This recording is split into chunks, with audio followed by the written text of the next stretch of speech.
What I'll be discussing today will initially contradict your notion that this is a business training. Today we'll discuss the foundation in general, which is under the whole model, and today there'll be a lot. Those things that can be classified or categorized as personal development, at least on the surface or superficially speaking. I already know from my experience with Make the Change that very often entrepreneurs who are just on their first day, have never been before, and do not know, for example, my trainings, have the impression that it is not a business training at the beginning. Because for a long period, typically the first half of the day, and today it will cover almost the entire day, we are discussing aspects that are not truly technical techniques of conducting business.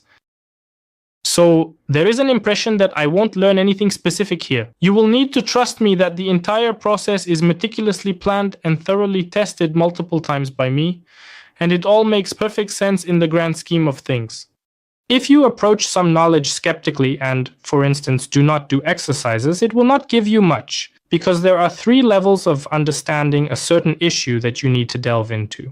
Already omitting about what would be logical or acquiring, some knowledge, there is a level that you are listening to. It is a passive level. Therefore, if you solely passively absorb, you absorb approximately 30% of knowledge and retain a limited amount. Not only logically, you do not really take it emotionally at all. You solely absorb this much from this circle, from this multitude of information that surrounds you and influences your perspective. This piece, and only superficially, very little will be left for you from this, and there will be no change. The key to this training is this change, that you would introduce a change, that you would act differently. Because if you are at some training, probably something in your business is not working. Otherwise, you wouldn't be at the training. If everything worked for you during the training, you simply wouldn't come to the training. It is obvious. Something always doesn't work for us. We want to fix this and find a solution to resolve it. If you do it this way simply by listening, it is only a superficial understanding of the subject, comprising 30%. If you are active during the training, which means one active thing is exercising, when I ask you to do some exercise, you will do it, even if only privately, but you will take a piece of paper and write something down, either on your phone in a notebook or write it down, best on the chat. It will be even better. And the final level of understanding is when you start teaching someone this. And of course, this whole model is protected by copyright, so you cannot teach it outside, but you can teach it within your company, internally, and you can share this knowledge, for example, with your closest ones, friends, and so on. What copyright permits, enabling you to share this knowledge with individuals who are near to you, and you ought to do it. Thus, you should make an effort to clarify it. What you accept, because of course you don't have to accept everything, but what you accept from what I will tell you, you should try to explain it to someone important to you so that he also wants to listen to you. Then you will understand it at the highest level, which is listening, doing, and explaining it to someone else. Now I want to sell it to you. The fact that you listen and that you don't turn off and that you don't jump right to the 2nd, 3rd, 4th, and 5th day, for example, this is such that if there is a foundation today, we will build our entire business on this foundation. And if you kick this foundation, if you do not grasp it, what will you say today? No business strategy will allow you to build a lasting business without destroying your family and personal life. It is crucial to prioritize your loved ones while pursuing entrepreneurial success. So if you do not figure this out, what we will do today, you can have the best business strategy, and 2 things will inevitably happen. Either your business will not work out, because it will have a detrimental impact on your relationships with loved ones, or your business will succeed and that success will have a negative effect on your relationships with loved ones, or on your personal life, health, and other aspects, and so on. This is so important, and from the point of view of an entrepreneur, especially for small business owners, because let's say in a corporation there is a team and it can be a little easier to organize, but from the point of view of a small business owner, I would say that today is even the most important day. Before you start wondering how to get more customers, we'll discuss acquiring customers, selling, increasing business profitability, improving marketing, separating. All of this will be covered on the 2nd, 3rd, 4th, 5th day. But all this doesn't matter if what we're going to talk about today will be poorly understood by you because you just won't get it. I can guarantee you here that sooner or later, maybe not in a year, maybe not in 2, but in 5, 10, 15 years, it will weigh on you so dramatically that you will regret every day when you simply didn't think about what we will be talking about today. And usually the later it's laid out, the greater the damage. So really focus today, and that's why there's such a long break between the next lectures so that you can really think about it. The initial modification I desire you to make is the manner in which you perceive success. The majority of individuals, likely including yourself, conceive of success in life as separate entities. We possess diverse silos. I undoubtedly draw exquisitely, but it is challenging. You have to live with it. Here we have beautiful silos and, for example, a business. If someone asks if you've achieved business success, you wonder if my company makes good money, if it operates smoothly, if it serves customers well, if it's profitable, etc. Yes or no, I have obtained success in my business ventures. Okay, well, so I have obtained success in my business ventures. The second silo is a family, whether close by. We will not compel anyone to necessarily begin a family at this moment, but we must have cherished ones. And once more, we inquire of someone if they have achieved, if they possess happy family things. They respond, well, I have kids, so I've successfully achieved it, just like a typical entrepreneur. I have a spouse, I have children, I have a fulfilling family life. I have, but I'm not currently involved in family life. It's not exactly the same. And then we have the third aspect, which is crucial and holds great importance for us. Choose new hue. Well, we possess our health. However, what kind of health do we have? Psychic, spiritual, and physical health. The well-being of our mind, soul, and body is of utmost importance. And if we were to ask someone once more, well, they would only consider one thing, namely whether they eat well, whether they have time for books, whether they have time for personal development, spiritual development, whether they exercise, and so on, and they will contemplate whether they are successful in this place. You can't think about success like that. Besides, a lot of people think only in this way. If you ask yourself whether you have achieved the success of a typical person, he will consider whether his career, or his business is a success. That's how a typical person thinks. If you ask someone if they've achieved success, they won't be a typical entrepreneur in this way, because a typical person may think about their career, and let's say a typical mother thinks this way, and a typical person who goes to the gym actively thinks this way. And we are somewhat instructed to perceive successes as distinct silos that are unrelated to one another. And this is an extremely detrimental way of thinking about success and about things in life in general, because it leads to us demolishing due to the force of circumstances. We are currently focusing only on the business, so we are not focusing on all other remaining things. Such a style of thinking, I refer to it as silo success, as we throw it in the trash and we don't think about success in that way. I encourage you to think about success in a different way. I have a unique perspective on life, and I've shared this viewpoint with numerous entrepreneurs, a large number of entrepreneurs, tens of thousands of entrepreneurs, and the majority of them have responded positively to it. And I have this knowledge from the movie statistics. I mean, I have knowledge of the level of attention retention of people watching the movie on this topic, and I have knowledge that, to put it simply, there are more likes than dislikes. But above all, I observe that people watch it until the end. A lot of people watch it until the end, which indicates that people simply like it, especially since I know that primarily entrepreneurs watched it. And at this moment, we have achieved remarkable financial success. We do not perceive success as isolated compartments, but instead as interconnected domains of life that have a strong overlap with one another and are closely intertwined. They should overlap more, but then nothing will be visible in the drawing because of the increased overlapping. And now striving for financial success. If we only have financial success, I refer to it as a form of inhuman success. And that is how we should perceive it. Financial success separated from the other three successes. Specifically separated from family success and separated from success in our personal lives. If we only have this success, it is inhuman success. Why? That's because there are no other people included in our success.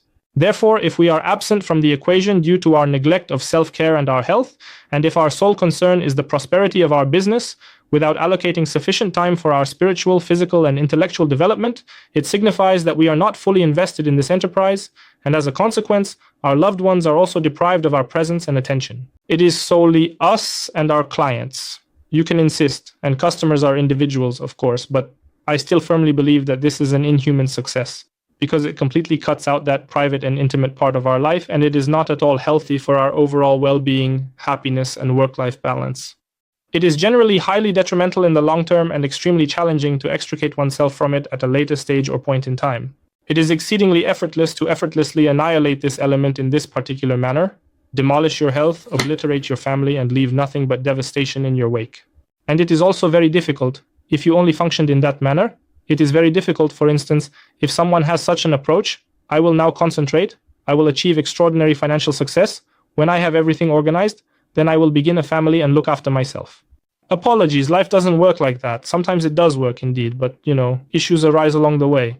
When you achieve only financial success, and in the event that you do not take proper care of yourselves, and at this particular point in time you start establishing a family, you will find yourself questioning in your mind whether this individual wants to be with me because they have genuine love for me, because they are simply drawn to me, or because they are solely attracted to my achievements, accomplishments, and prosperity. Does she want to be for me, for my achievements, or does she want to be with me for me? And you will never be able to answer this question because this financial success is such a vital and indispensable part of your life that it is truly indescribable and beyond words.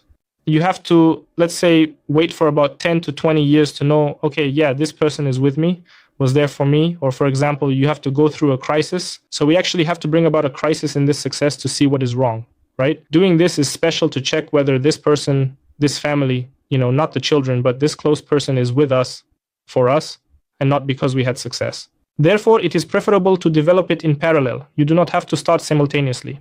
Naturally, there are numerous approaches. Each individual selects their own, but in my viewpoint, it is unnecessary to completely concur with it, that concentrating on this, and subsequently the remainder, is an error. However, when we solely concentrate on the success of our family, it becomes a success driven by possessiveness. Why possessive? Because you see the importance of your family in determining your success cannot be overstated. So we are aware that we do not want to lose this success because nobody desires to lose success. If we have accomplished something and it defines us. My family is something that determines my success and my life, and that is the meaning of my life. If someone states that, for instance, my family constitutes the essence of my existence, so he will exhibit possessiveness towards this family or these loved ones, he will lack awareness, because it will simply not allow me to spread my wings. For example, it has always been a problem. I mean always. It has often been a problem of overprotective mothers. In the present day, it is changing a bit more because an increasing number of fathers are taking care of their children on a daily basis. However, the so-called overprotective parent is not a good parent, but rather a parent that is harmful. He inflicts harm upon himself in relation to their wards, their own children, because they simply want to exercise control over them and manipulate their actions. And because you lack personal success, personal belongings, and financial success, you will unconsciously destroy this family. This destruction occurs when you solely prioritize financial success or solely focus on the family, due to the absence of other personal achievements or possessions. And we also have a third success, which is a personal achievement. And if we only have personal achievements in life, this is a prime example of parasitic success. It can be classified as a parasitic success because, firstly, if we consider the scenario where we train individuals to become entrepreneurs from a young age, the occurrence of this problem among adults, particularly teenagers, would be relatively rare, and in most cases, it would not occur at all. However, for the sake of understanding, let's imagine this situation and its implications. So we have a teenager who only focuses on themselves. He does nothing else. He doesn't care about his family. He does nothing at home.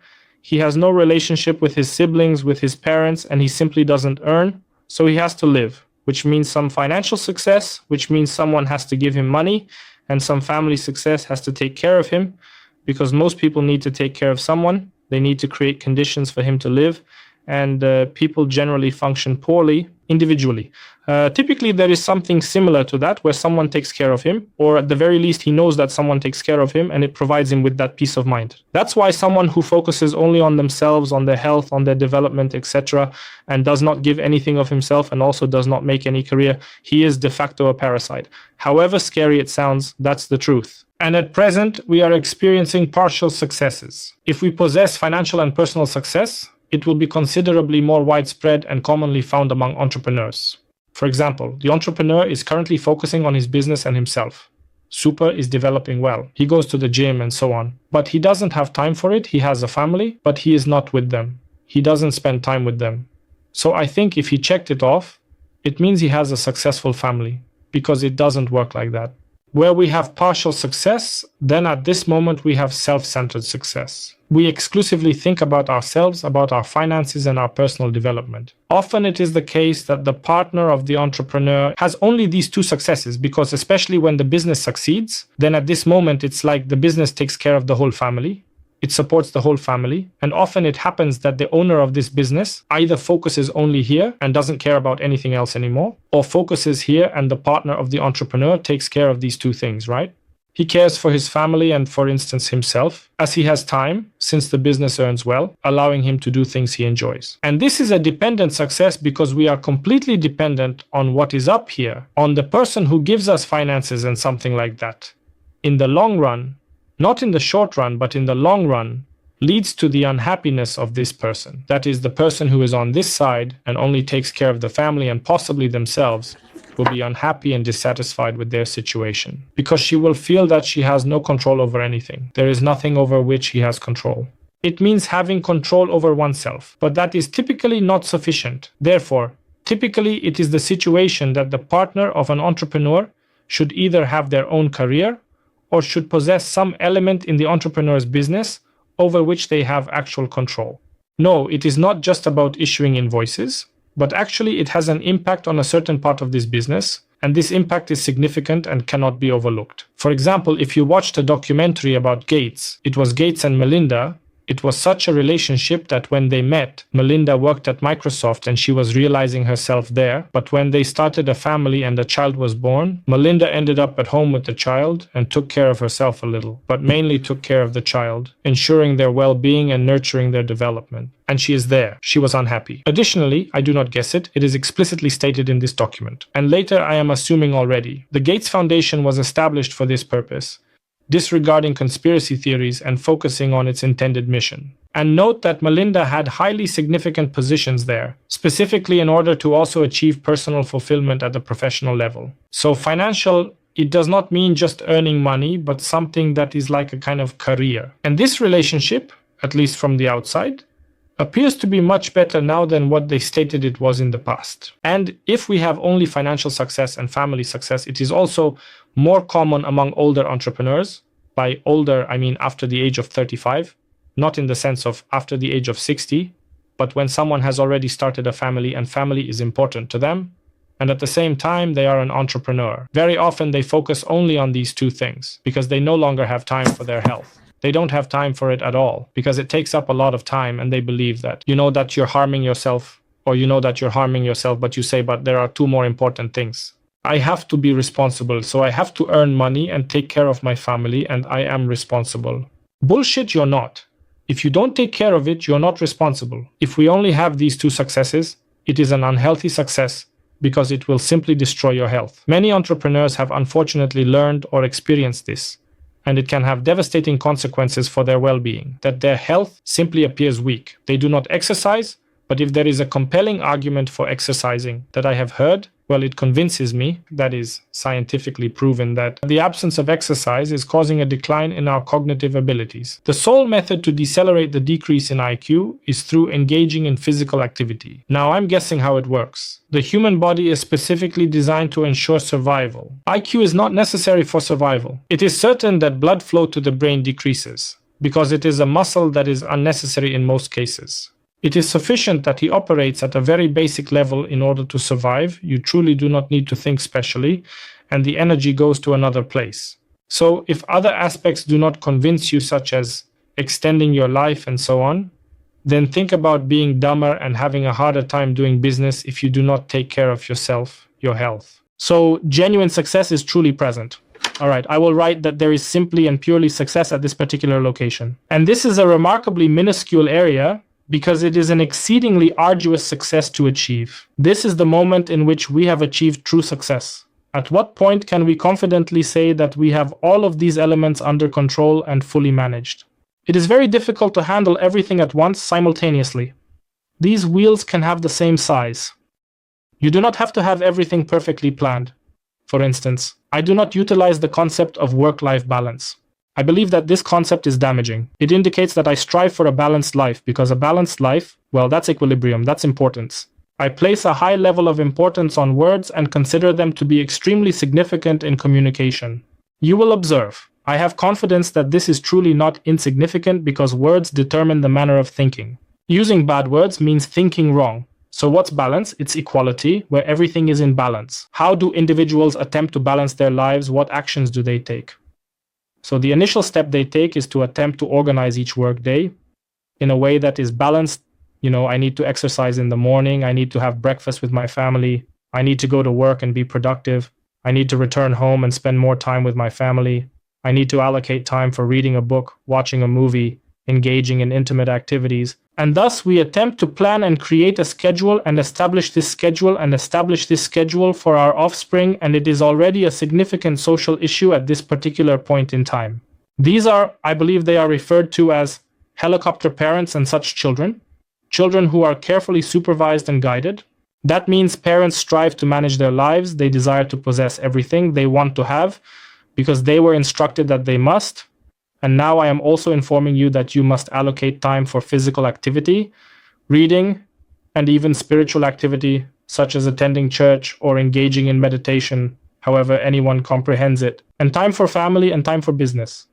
And how to fit all of these tasks into just 16 hours of each day. Well then, I'll reduce my sleep to 6 hours because I read somewhere that it's feasible. So I have 18 hours and now I'm organizing it all. And you know, I also plan everything for the kids just so they don't interfere with my plan. This is sick.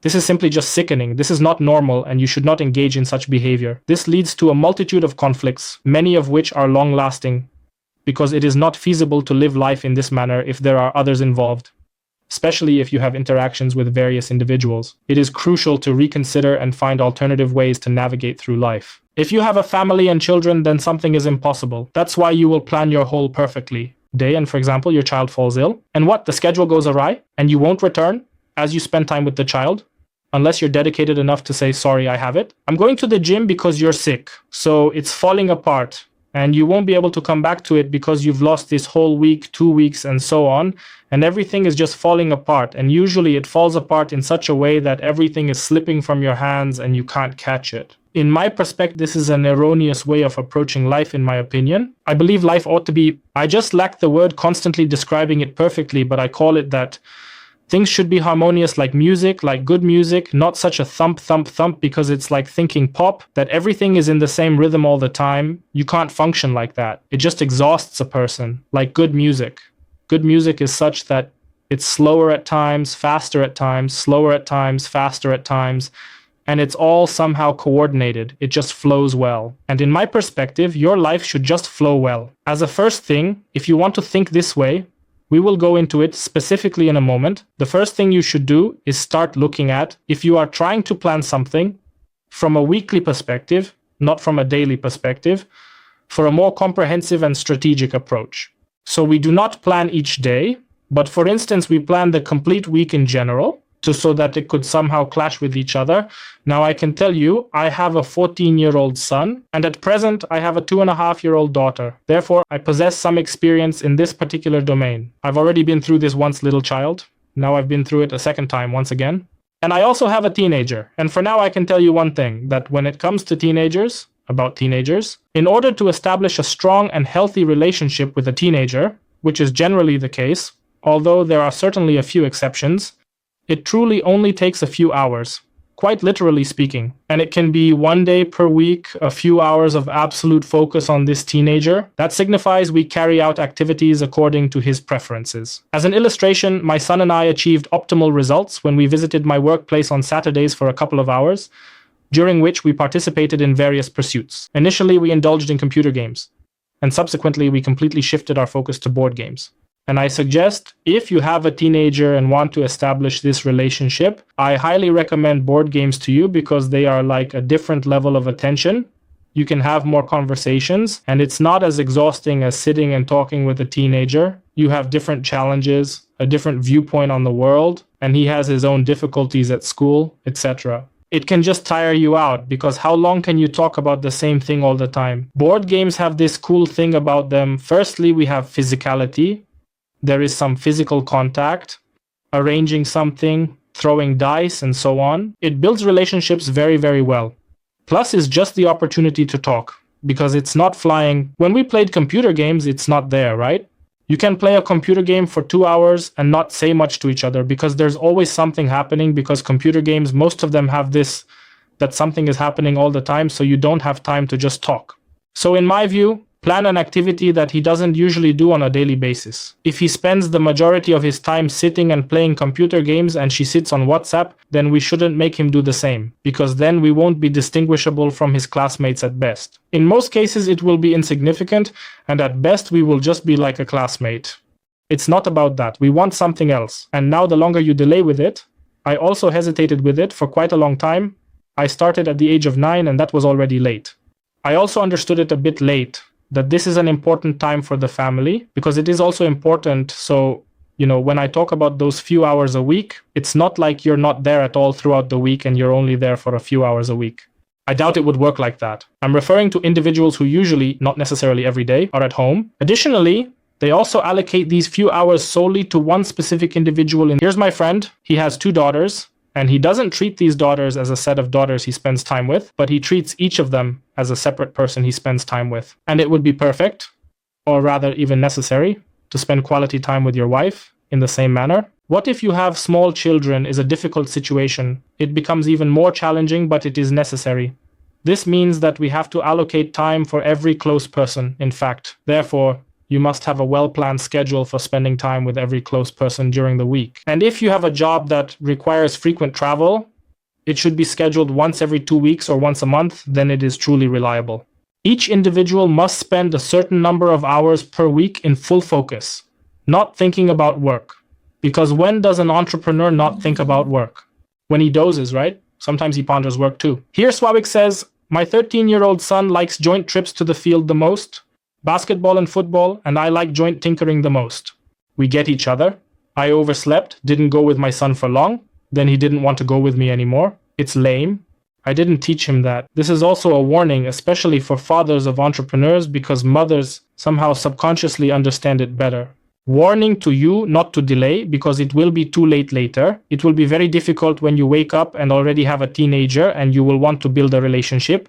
It will be difficult for you. And then practically the only way to build such a real relationship is to take such a teenager and take him away for a week, for 2 weeks, of course, with you, somewhere where there is no coverage.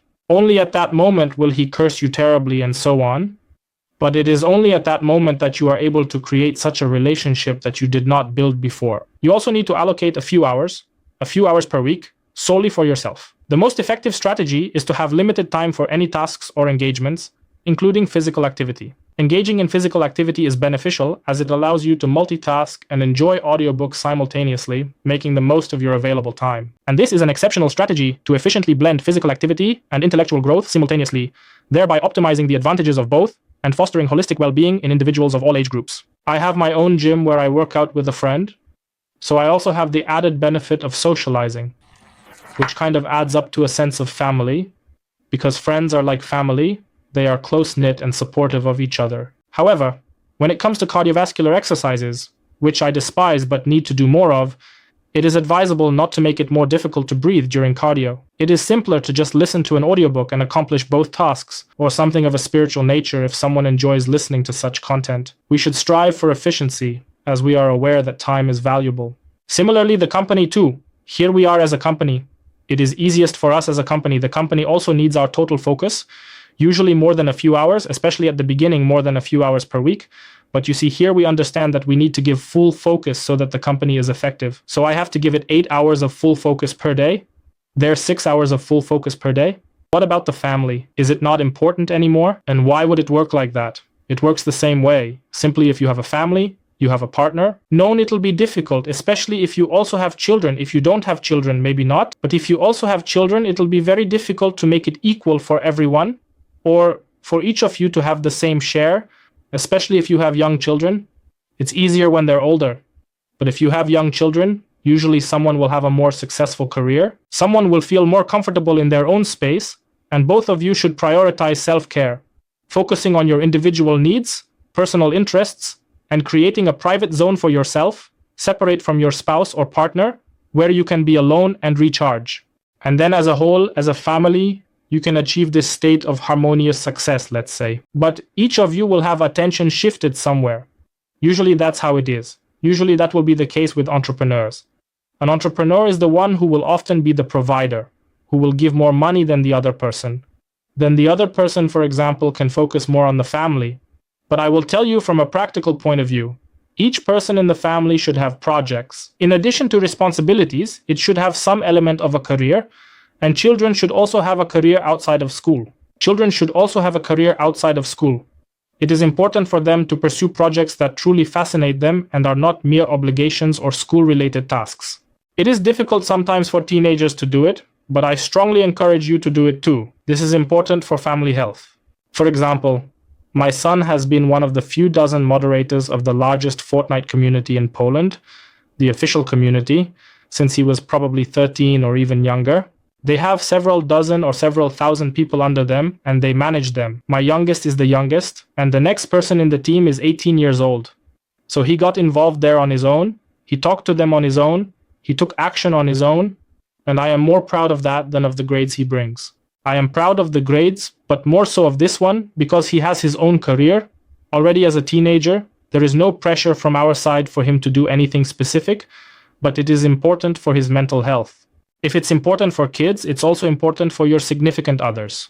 You should analyze your life in this manner and determine if each of these aspects is truly being attended to in your life, both on a personal level and also considering myself as part of a couple, as part of a family. Now let's get down to business. The majority of you, as entrepreneurs and busy individuals who are sent by entrepreneurs, have likely heard that you need something like a vision and mission for your business in order to succeed.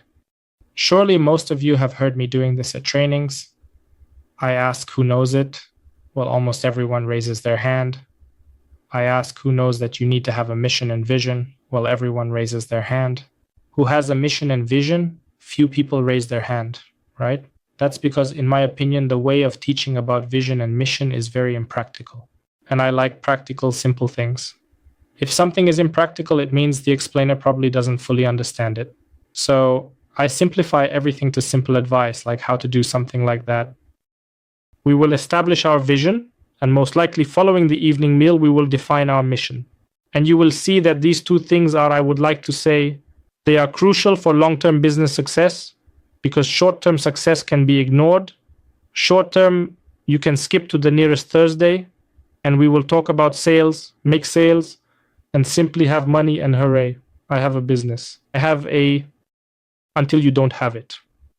And everyone who has been in business longer knows that the things we are saying now are critical and expose the business. I will also demonstrate to you practically how it translates into business. As I said, turn off your skepticism if you have any about such things, because it works effectively. If we look at the vision and mission, it can sometimes be understood differently. Some say that a mission is something broader and a vision is something more specific. So I have a mission of something there, which involves saving the world, and a vision of how I will go about accomplishing it. I possess a slightly different perspective, and you are not obligated to concur with it, but it undeniably facilitates numerous aspects. I am of the opinion that vision encompasses a more extensive concept. Vision is the way we imagine or conceptualize something in our minds, using our imagination and mental imagery. Mission, it will become more practical and feasible in the near future. Mission, we will diligently work towards realizing the vision and making it a reality. And there is also a strategy, the model that you will become acquainted with us, specifically the CAPS square model. This is the current strategy at the moment.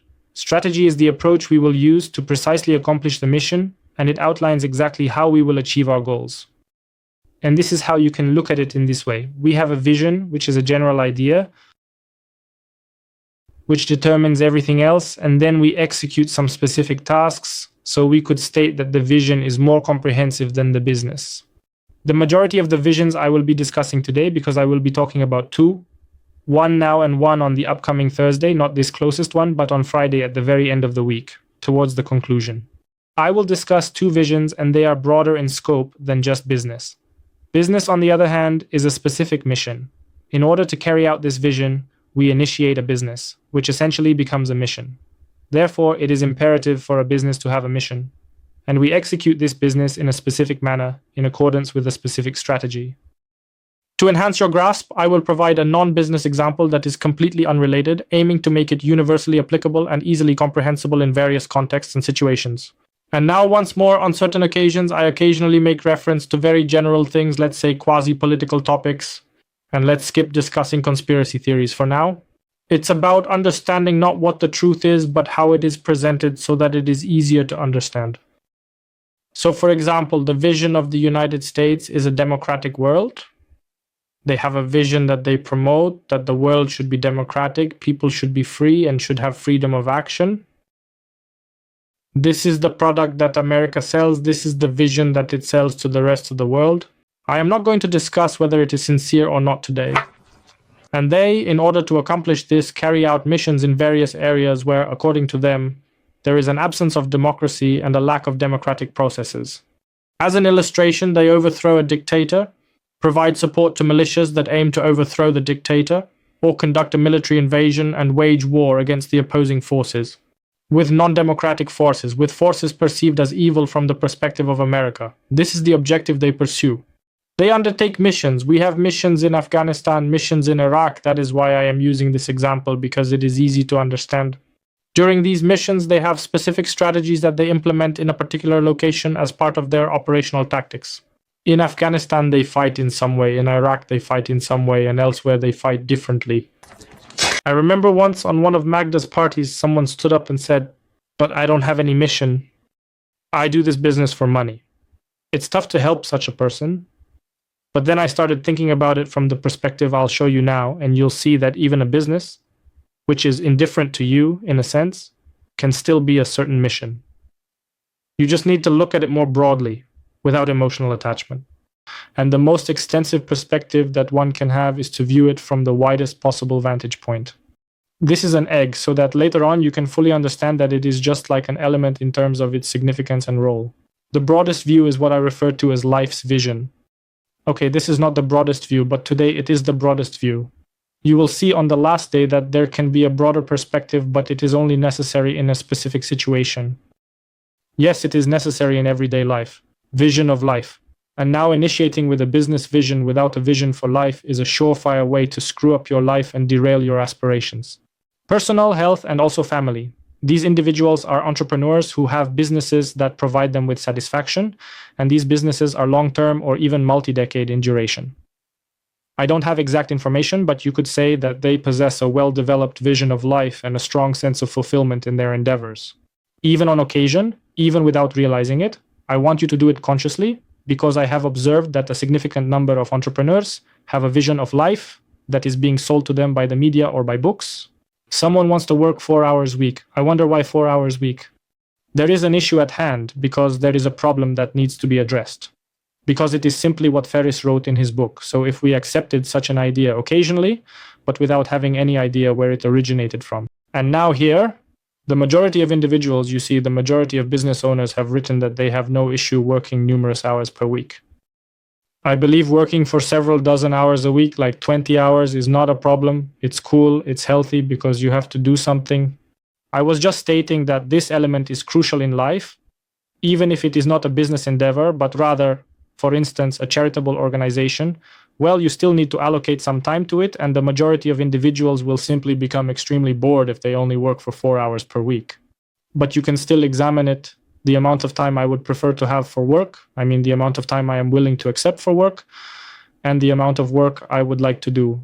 Because, for instance, someone might say, I wouldn't want to have to work more than 4 hours a week, but I am willing to work 20 hours a week on a regular basis, and it doesn't bother me, because you can also perceive it in that manner. And the majority of individuals typically work approximately 8 hours per week, 8 to 10 hours per day. Currently, most entrepreneurs view working 8 hours per day as a healthy practice. However, they acknowledge that working 10 or 12 hours per day is detrimental to their well-being, even if this understanding is subconscious for some and not universal. But why do we consider 40 hours per week as healthy? Because this is something that we were sold, that there is a significant number of employees working. However, it is not at all optimal to actually work for 8 hours a day, unless during those 8 hours a day we also have, for example, an hour or two for development, such as reading books or participating in trainings like this, to enhance our skills and knowledge.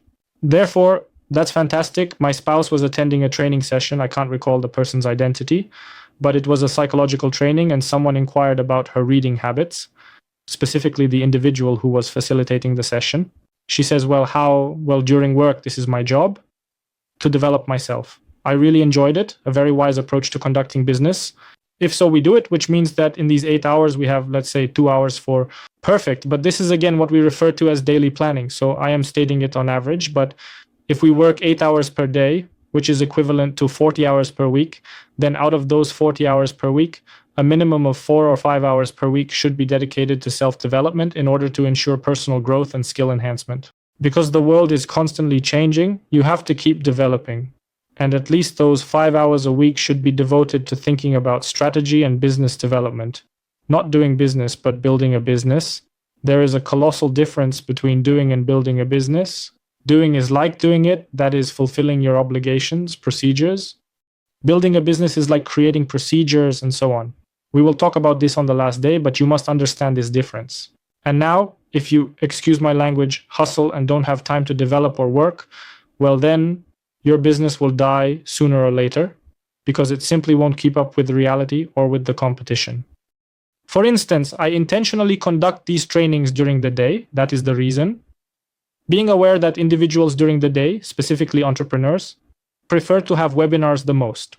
As I was researching on this subject at various times, webinars, which are similar to live meetings and trainings, entrepreneurs during the week tend to schedule them between 19 and 23, and sometimes the later the time, the more preferable it is. Moreover, if it is a live webinar, weekends are almost exclusively chosen, and weekends always emerge as the clear winner. Now, I intentionally do it during the day because if you do not have time to take a break during the day for training, it indicates that you have a significant problem with your business that needs to be addressed urgently. That's true. I'm not saying that for this training, for any training. You can't break away, I don't say it every day, but you can't even break away once a month or once a quarter for training during the day. That means you have a poorly done business. And this is the problem that needs to be solved. Do you have manuscript paper now? Or do you have a problem or do you not have a problem? No? Okay, Kamil says, it depends on what we call work. Here, maybe we need to make an effort, that it's about the work that brings income. Not necessarily, I mean, income is not a determining factor because I mean this job, right? By the way, as I said, it doesn't always have to be about income. It can also be a project. We can run a non-profit foundation because we already have passive income. We have reached the stage where we have passive income, but if we don't have that and we dedicate 100% of our time to the family, they will simply kill us because they will have enough of us. We won't let them breathe, really. So I'm discussing this aspect of the career in terms of the amount of time we desire to allocate to our professional life. Currently, the vision of life holds immense significance. It involves pondering over how we envision our life to be, even before embarking on the process of designing anything related to our business aspirations. Of course, you already have a business in most cases, so before you start redesigning your business or wondering how to change it, how to make changes in your own business, you need to think about how you want your life to look like. And you need to answer this question in the short term and long term, because if you have small children, for instance, in the present day, what you create in the present day will most likely not be necessary. For instance, such a form of functioning will not be necessary when these children are older and more independent. The initial inquiry you must address prior to delving into specific details is whether you have a desire to be involved in the realm of business, take on the role of an aggressive bear, or embody the characteristics of a resourceful squirrel. By observing clients and businesses, I noticed two approaches to conducting business operations and building businesses. The first thing is that you are an aggressive bear. Someone here really clings to me that bears are non-aggressive, they just defend their territory, but that's exactly the point. Or you can be a resourceful squirrel. So an aggressive bear is powerful and simply does not tolerate anyone messing with it and is the undisputed master of the forest. And he will battle for his territory and protect his territory fiercely. And a resourceful squirrel, so what? It will simply not bother anyone. It will not stick out too much. It will gather nuts, spread them around in different places, create many different sources of income for itself. Let's call it sources of livelihood, and she will be peacefully, in quotation marks peacefully, because it is known that she also has some predators, but she will function peacefully and will not have to fight simply for territory. Now, some biologists may kill me, but let's say we don't associate it with squirrels fighting, having their territory, but that they have hiding places where they keep their things. Now, this idea has become so well liked among my top clients that a lot of them have simply expressed that they are those resourceful squirrels and they enjoy this type of lifestyle. If we translate this into business, it is a relevant question whether we want to build a startup or we want to build a profitable business. If you truly desire to establish a startup, something that experiences rapid growth and possesses a high potential for growth, there is no mercy in this place. There is no such thing as playing for 10 hours a day. You won't be able to build any startup this way. You can establish a profitable business, but not a startup.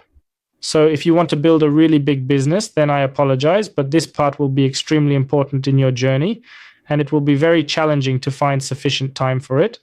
Surely you will find time for it. Building a startup, the best time to build a startup is when you don't have a family. So you're young, you haven't started a family yet, you didn't know anyone from your other half, so it's a great time to build a startup. Because then you should put everything in, all your energy, 100% of your time, let's say minus, of course, taking care of yourself and development to jump as high as possible. But I have such an approach that when you find the other half, you shouldn't hold it back because it may not appear again, right? Second time, you should not hold her back, for example, from wanting to start or expand a family just because she is currently building her startup.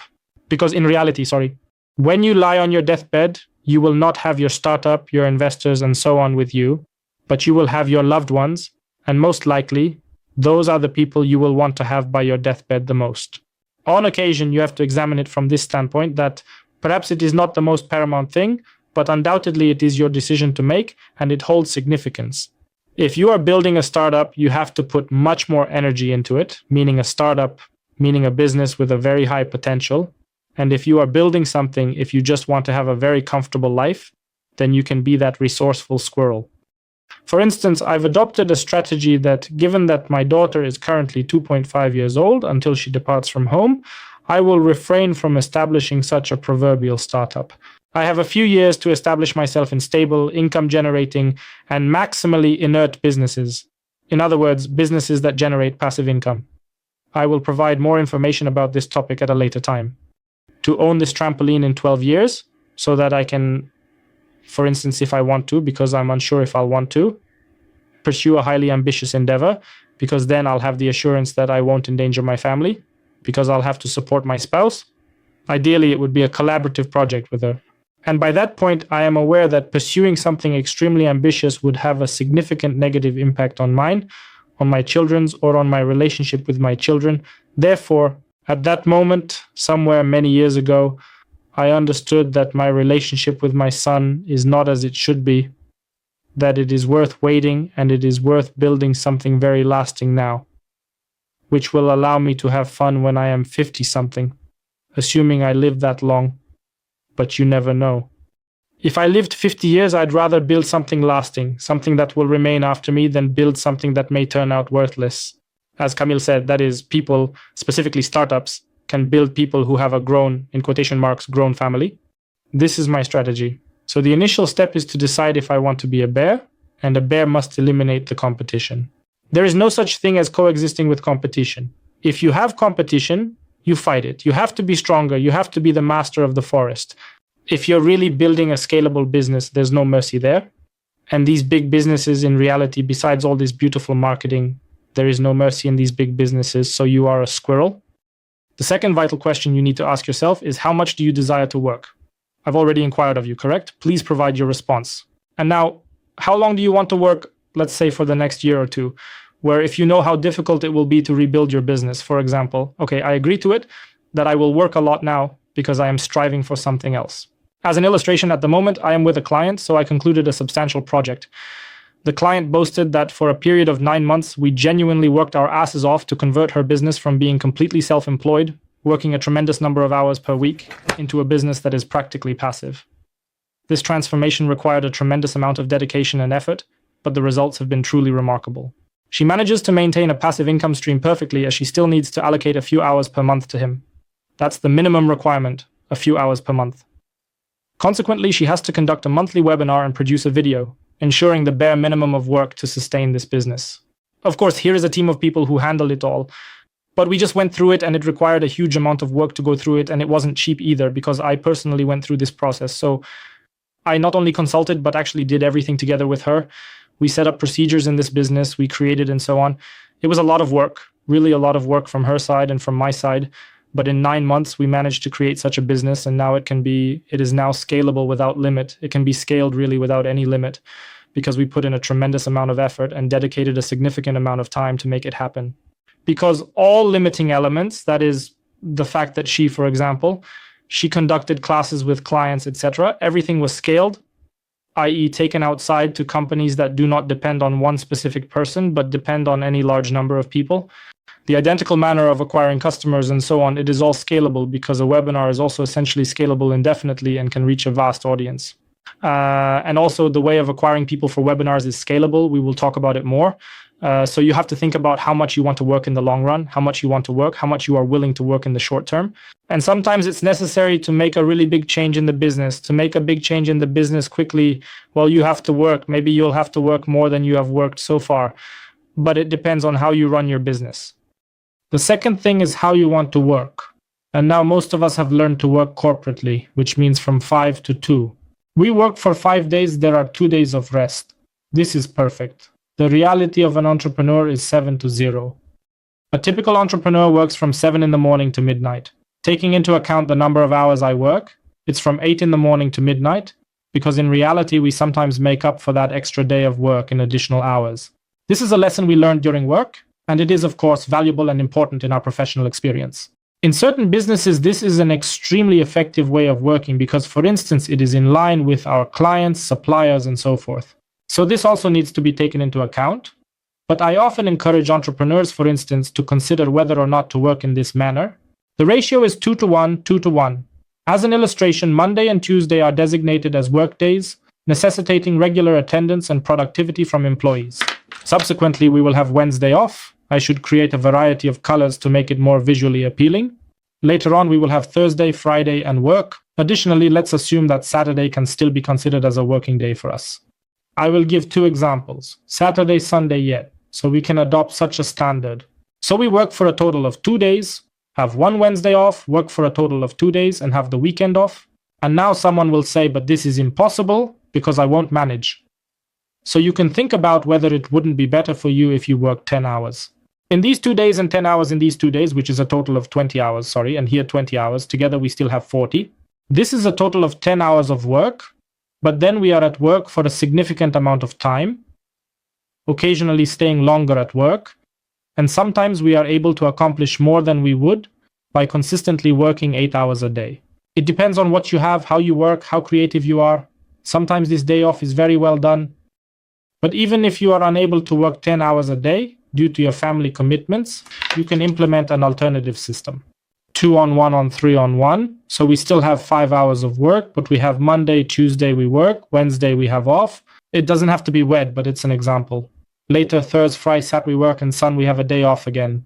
And now why is that? Therefore, this free Saturday that we have, well, usually it's like when we work all week, it's Saturday to do shopping, because now Sundays are trading days. So it's really messed up. But on Saturday, everyone does shopping and everyone goes somewhere. Like you could go to the mall, and as long as you can go to the mall, they go to the mall, because when else is there time for it, right?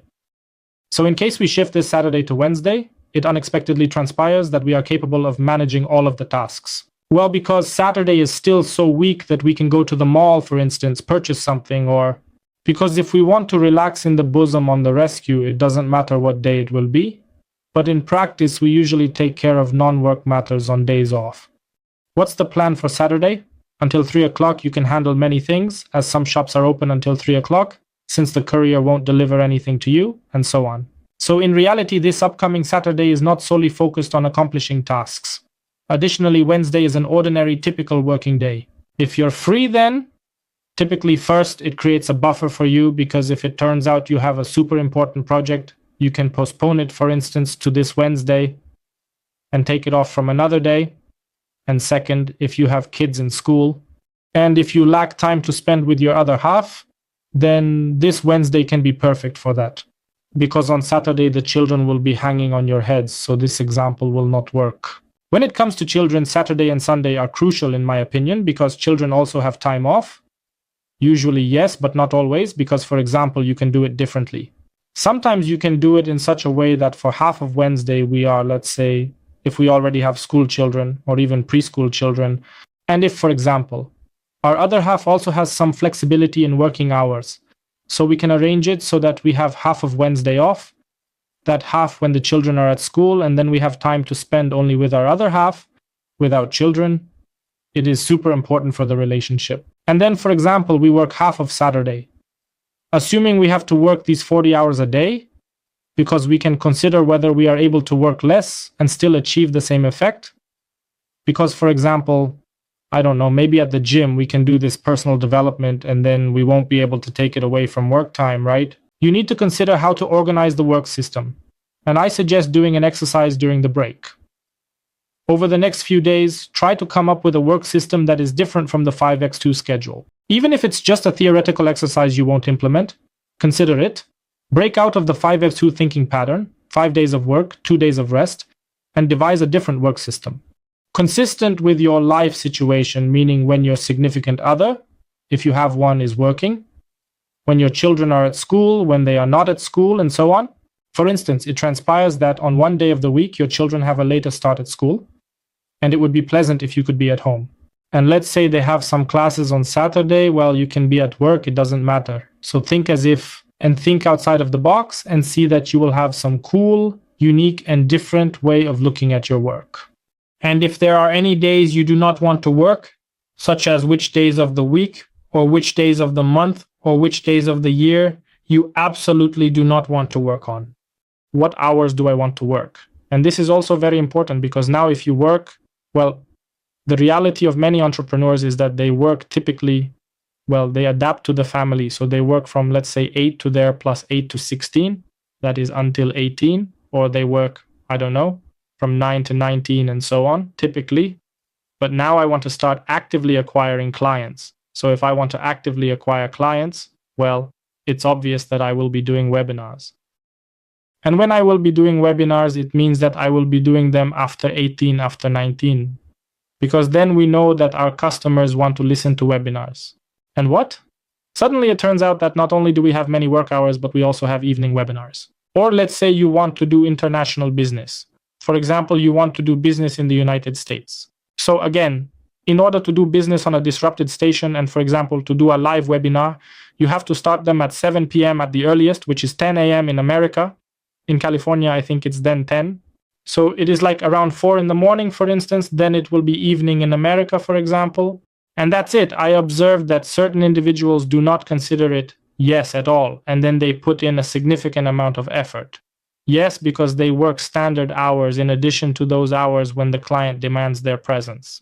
And on certain occasions, you can just take a different look at it. For example, we were in the process of figuring out how to effectively work with clients from America who have a preference for working in the evenings, and imagining such workshops that would cater to their needs and time zones. The workshops are scheduled for the evening, based on American time. This means that in Poland, we have a time difference of plus 8 hours. As a result, the workshops start at approximately 4 a.m. local time. To accommodate this, we in Poland wake up early to conduct webinars with our clients. During these webinars, we discuss various aspects of the workshops and work together to develop effective strategies for our clients. This is currently being recorded. It is in the process of being saved. Subcontractors who implement what has been established.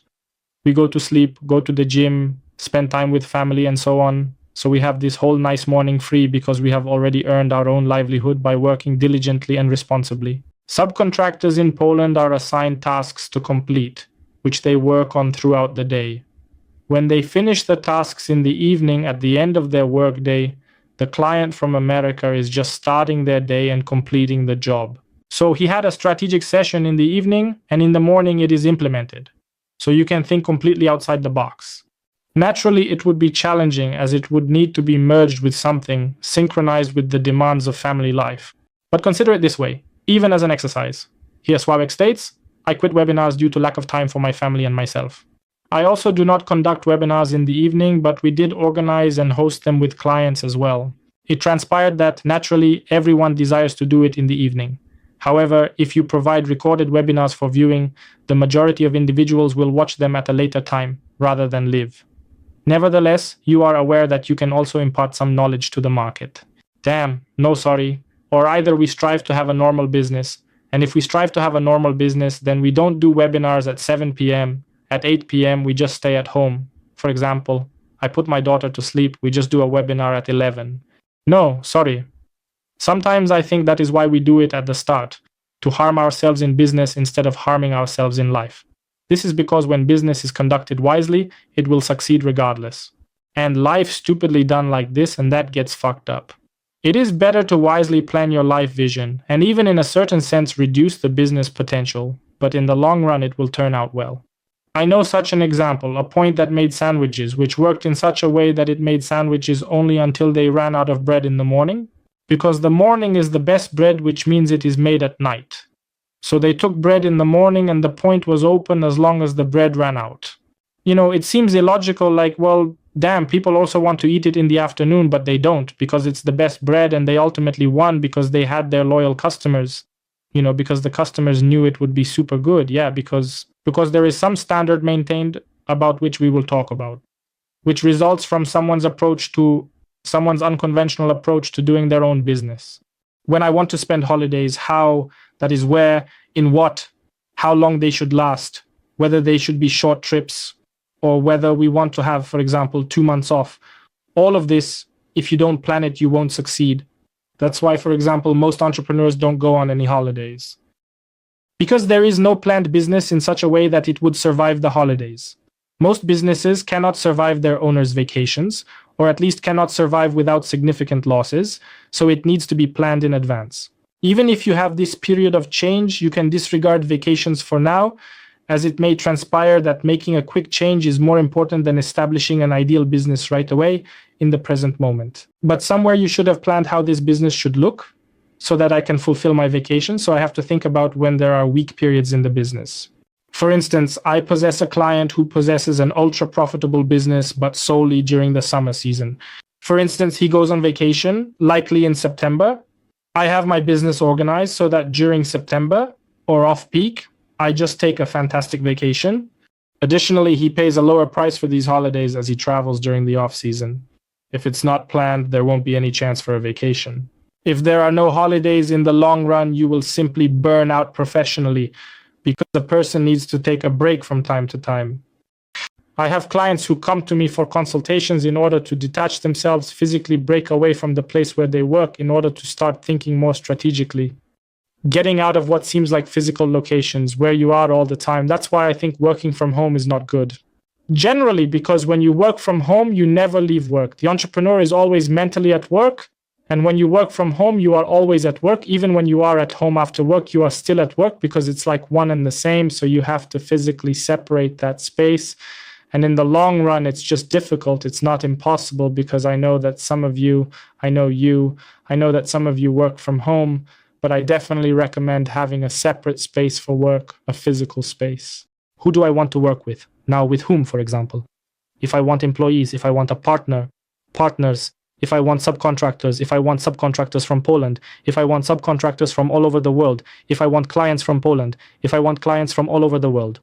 You need to know who you want to work with. Are you indifferent to how customers are, for instance?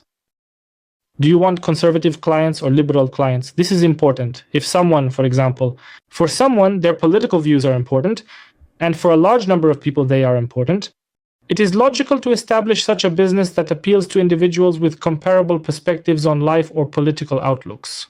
For instance, I hold beliefs regarding life that emphasize the utmost significance of family, and I approach my marketing strategies in a manner that primarily targets family entrepreneurs. Consequently, this approach may potentially limit the scale of my business, but it aligns with my values and priorities. But thanks to this, I work with people I get along well with. That's it. I also have clients who don't have families, but that's a definite minority, and most of them still have a family-oriented mindset.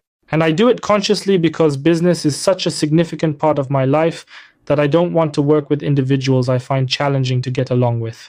Even if they are great people, it doesn't matter, but if someone has a different set of values, it will always cause conflict, especially if they are, for example, a business partner.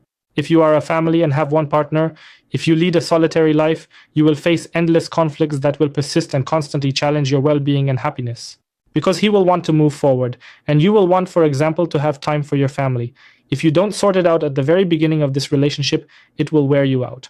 You need to have knowledge. It seems that this is such wishy-washy, simply personal growth and nothing specific or concrete. Nothing more specific than this. If well organized, creating a business strategy on it is very simple and straightforward. It is very simple. Because in this way, you will have an answer to all the questions right away. What about webinars? Okay, I can do webinars from this time to that time. Sorry, I don't work at other hours. Arrange the business sensibly. He doesn't work, e.g., No trainings on weekends, right? Someone wants to train entrepreneurs, but they want weekend sessions, which he can't do due to family time. So what? So let's do an online training. Shorter, then it doesn't take the whole day. It just does such modules for 3-4 hours because the entrepreneur is able to break away during the day, right? You can also ask yourself who you do not want to work with. So what kind of clients do I not like, do not want to serve, tire me, even when they come and approach me for assistance or seek my help in any way? Sometimes it happens that the client brings money, but is so annoying that it simply takes away the joy of doing business. If someone takes away joy of doing business and brings money, we will kill this business ourselves, striving to reduce interaction with these people, unknowingly lowering potential of our business. I believe it's necessary to design your business in a way that you work with people you feel comfortable with, both subcontractors and clients. I will tell you in a moment how to do a business mission in a very, very, very practical way, a very down-to-earth way, which works very, very, very well. It works for my clients, it works for businesses. I will show historical examples and so on. So if you hear what needs to be done, how to do the mission, and you accept it, if you don't accept it, you don't have to do it, no problem. But if you accept that it makes sense, you promise me that you will lead the change in your company and at least test it.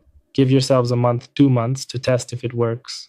I'm sitting on this website on web design, reading about building websites and looking from the side. There's marketing and business.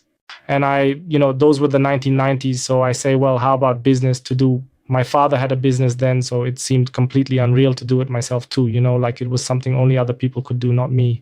However, I am beginning to read about it, and it states there that it is actually quite simple, that any person can engage in this marketing and that any person can conduct business. How can anyone engage in business? No kidding. You need to possess a location. You probably need to be a certain age and so on, but I still read about it. And for me, it is like a revelation. Like I just discovered that I am unaware that there are stars or anything else, some complete cosmos for me. And there was one piece of information that anyone can engage in business. You simply need to do one thing. You simply need to assist people with their problems. Such a simple thing. Just assisting individuals with their issues, and it appears, darn, that is too simple, but it is not too simple. It is sufficient. If individuals encounter any issues and we are able to assist them in resolving those issues, that is sufficient to engage in business activities. Now, in order to make it a profitable business, obviously, it is necessary to solve people's problems. To solve problems for the right people, I mean those who can afford to pay us, or to those people who someone will pay to access, someone who can afford to pay for it. Because let's say YouTube also helps people watch, for example, to access free knowledge, entertainment, and so on. It does it for free, except for YouTube Premium, but it offers additional features and benefits for a subscription fee. Because he is aware that there are individuals who are willing to make payment for it. So he effectively addresses the issue of advertisers reaching out to people, reaching out to individuals who are concentrated on a particular matter. Therefore, there is always a need for someone to solve the problem. Now, as you recall at the very beginning, I kindly requested that you take a moment to introduce yourselves to the group. You said, I have an IT company, I have a master's degree in physics, I am just an employee, I do photography. If you talk about yourselves in this way, if you introduce yourselves in this way, if you think about your business in this way, you are doing yourself harm because you pigeonhole yourself in the client's mind in some very specific narrow issue. Once you categorize yourself well, it's hellishly difficult to get out of that drawer. There is a very high probability that firstly, it will be worth getting out of this drawer, for example. Expand the customer base in a broader manner, and secondly, it may happen that this particular product will become obsolete. Because think about it, how many companies currently exist that used to manufacture typewriters a few decades ago? How many companies that were making substantial profits producing typewriters in the past are still relevant in the present day? I can suggest that there is only one. There is only one specific company from among those big ones that has truly managed to survive up until this present moment in time, without any doubt. Most entrepreneurs make this mistake of pigeonholing themselves as I am a lawyer, I implement ERP systems, and so on. Not enough. Don't communicate like this. Therefore, if companies were talking about producing typewriters and presenting themselves as a typewriter machine company some years ago, most of these companies do not exist today because, computers have replaced typewriters. And now you have a company that manufactures typewriters, which is quite unique considering the decline of typewriter usage in the modern era. And in the client's heads, well, this is the company that produces such simple things there, physically hits here and so on, right? So where will they be making computers, right? Typewriters ran out and calculators came in, and then computers, but a person is not able to switch someone who produced a physical typewriter to someone who now knows about computers. It is completely incomprehensible to him. One company survived, and that is IBM, because IBM stands for International Business Machines. They position themselves as business machines, not as writing machines. They also manufacture typewriters, but you can visit the IBM website. I am unsure if they still produce them. Writing, progress changing the world. IBM employees believe in progress, in the fact that using information, reason, and science can lead to business and social development and improve life quality. However, it is already in close proximity to the intended meaning. This represents their mission. Previously, they stated that we provide assistance to entrepreneurs, although I cannot recall the exact wording, but that encapsulates the underlying idea. See, there is no information regarding, we manufacture servers based on the Linux operating system that simply enable the management of something there. Established companies with a long history understand that they cannot be pigeonholed into technology solely because technologies change over time, and they cannot be pigeonholed into one specific solution because solutions also evolve and adapt to the changing needs of the market. And in the event that the solutions change and we are pigeonholed in this particular way, the client is unable to pigeonhole us. Because the brain tends to beg for things. If the brain didn't beg, we would simply die from information overload. So the brain attempts to simplify everything that exists to the maximum extent. And in the event that he does not simplify it, it signifies if he is unable to close a drawer, then it is akin to it occupies more space, it occupies more attention in the brain because he is unable to compartmentalize it and keep it separate from other thoughts. And that's very good because we want to be just such attention.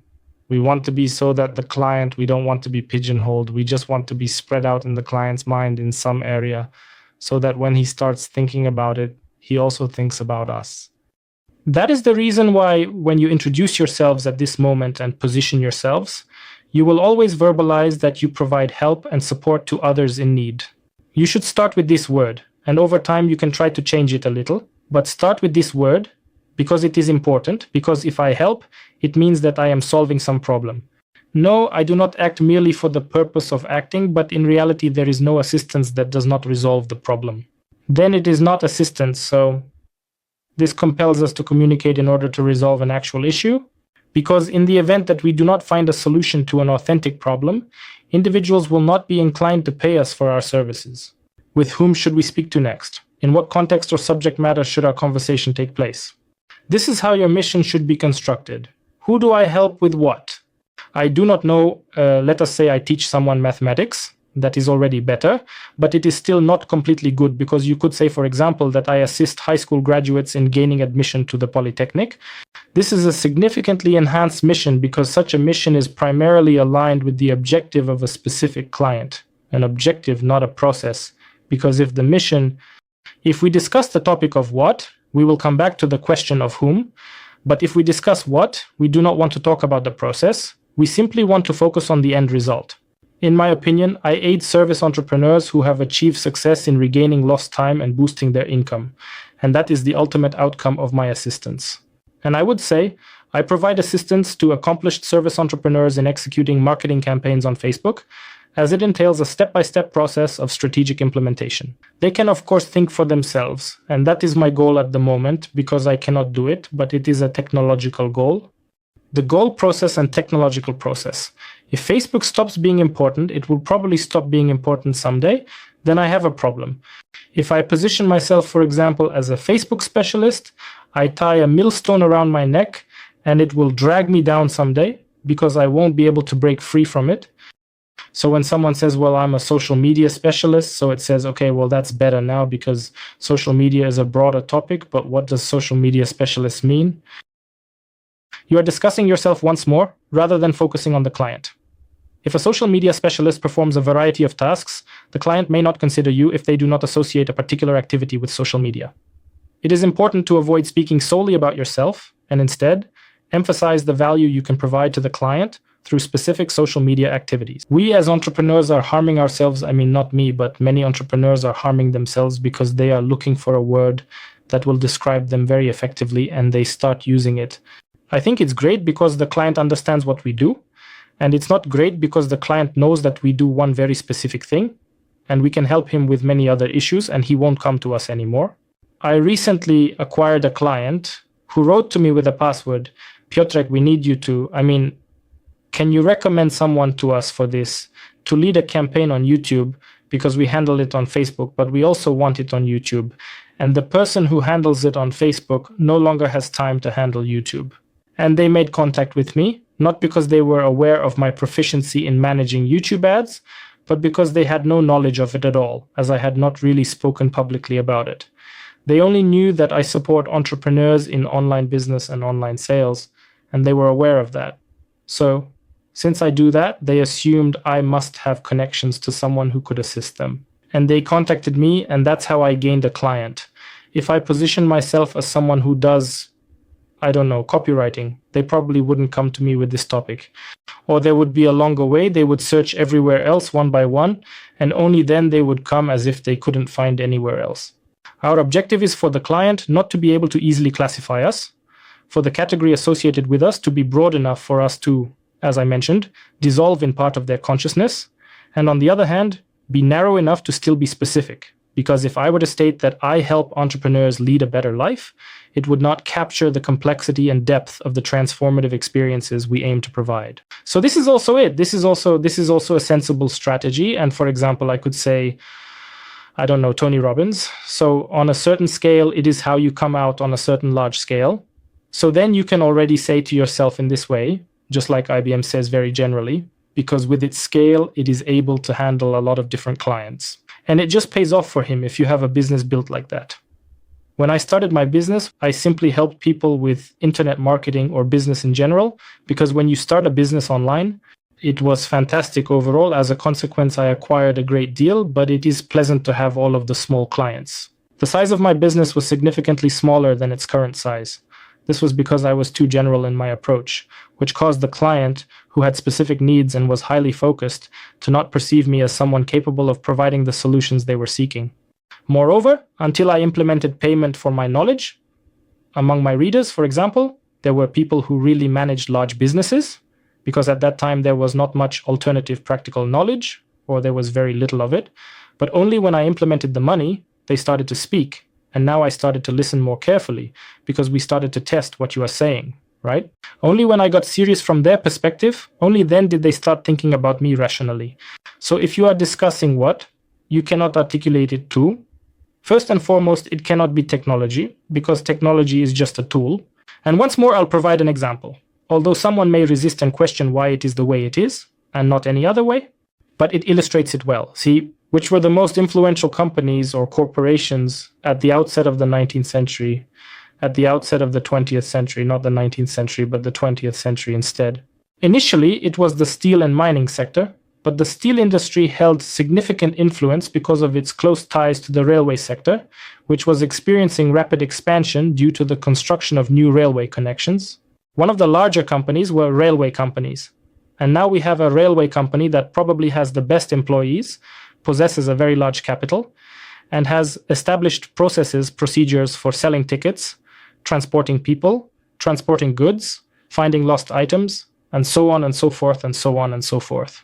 What is the number of railway companies that have established airlines? This occurred at the point in time when it became evident that airplanes are the future of transportation. None, if not mistaken, none. Most likely because railway companies did not consider themselves as mass transport companies. They solely focused on being railway companies, dealing with railways rather than transportation, without thinking about the broader perspective of being a part of the mass transport industry. So even from their own point of view, they were not able to think in such a way as to say, darn, there is a new means of transportation, let's get on board, because it may be futuristic. Uncertain about future-proofing but proceeding.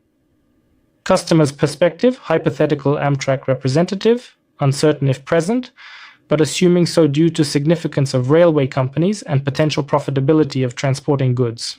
Someone with greater knowledge would need to speak up. However, when considering railway companies from the perspective of the customer, I have heard that nowadays there are these airplanes and it's like, wow, you can actually fly anywhere. And now such a client hears that some railway company, let's say Amtrak, assuming it existed, is opening railway lines. And what does the client think about these lines? He thinks to himself, He sees this damn heavy locomotive. He sees the 1,000 wagons, and he thinks to himself that they attached wings to this locomotive and how it's supposed to fly, how it's so heavy. That's what people think because they have it encoded that it's a railway company. So they will think about how this railway will rise into the air. They won't think that it's some completely new technology.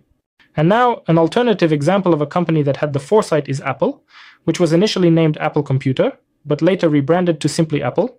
But see, at the moment when the iPhone came out and it turned out that the iPhone works, Apple changed the company name from Apple Computer to Apple because they understood that they cannot be associated with computers, because computers are not the future. The future is mobile. But it wouldn't change on mobile either, as it would kill their industry, no longer be credible as a computer manufacturing company. So at this scale, Apple is an example of smart marketing and business strategy actions. After all, one of the largest companies in the world. So you can assume that they knew something. And this is precisely the company that has survived technological changes. They didn't create these technological changes, as they mostly weren't the ones responsible for them, because of course they initiated this topic, the computer persona, but later they were surpassed by other companies. After all, for a long period of time, Apple was located somewhere there, in a certain lowland, in a particular niche, and truly just managed to survive the 90s. So they were not so much creating new trends, that is completely new technologies, as they were picking up technologies, choosing from them what is valuable and being able to sell it further. What they added to it, that they didn't use the word help per se, because they didn't use the word help per se. Jobs said that Apple, it is at the intersection between technology and creative arts. They did not mention that we produce computers. Instead, they specified the recipients of the information. Who allow to achieve what? They were talking about creative people. They chose a specific target group, which wasn't actually large because, let's be honest, there are very few creative people, but there are a lot of people who want to be creative or people who think they are creative. So they chose a specific target group that would want to listen to them because no one was reaching out to them. Because due to the fact that all computer companies used to communicate with 9-to-5 workers, commonly known as desk jobs, they expressed a great deal of information. Here is my beige computer that solely deals with Excel. Apple addressed creative individuals, regardless of whether they opted for a more development-oriented demographic. It is crucial to emphasize the importance of focusing on a specific, carefully selected group in order to ensure that they are aware that we are directing our message towards them. So we do not use the term entrepreneur. For example, we refer to them as owners of online stores, or I specifically mention service entrepreneurs. I do not like this concept because it is not really sexy. However, it is the best option I have come across thus far. We try, as we serve everyone, so you can be sure that most of you will pay very little money, and only a few will pay you a lot of money, because people who have money and have real needs to solve, for which they want to pay a lot of money, go to specialists. If you do not narrow down what you say, you will not have those clients who are considered the best in your industry. You will solely serve small-scale customers who do not genuinely care about the identity of the individuals serving them, as long as their needs are met and their expectations are fulfilled to their satisfaction. But small customers with real needs won't come to you, they'll go to a specialist. It's painful to limit yourself, but everyone wants as many customers as possible. On one hand, the mission must be quite broad, but specialization also has its own attraction. How can we connect it? As I mentioned before, it is advisable to specialize at the level of the result in order to achieve better outcomes. Not the process, because then there can be numerous different ways to achieve the desired outcome. If the outcome is, for instance, to obtain additional online customers, then it is a result that is sufficiently broad to allow for the application of numerous different technologies to achieve it. And at this moment, you are supposedly very narrowly specialized, but still very broadly, because you can do a lot of things. It doesn't mean you have to do all these things today. If today, for example, you are running a campaign on Facebook, constructing, for instance, lists for webinars, as opposed to stating, I assist clients, I assist entrepreneurs, trainers, or experts in acquiring webinar registrations through Facebook, you express, I aid experts in obtaining registrations for webinars via the platform. To get webinar registration, for instance, or to get leads in general, even better, or to get leads for a fee, then you completely exclude those who don't want to spend money. And now this outcome should be, first and foremost, it should not be connected to the trend. So Facebook is a trend. Well, long, but still it is a trend. It should not be associated with technology and should not be relatively universal, meaning that it probably will not disappear in your industry. Let's say international business machines. Well, machines in business have existed since the beginning of business, that is industry, and will probably exist until the end of business.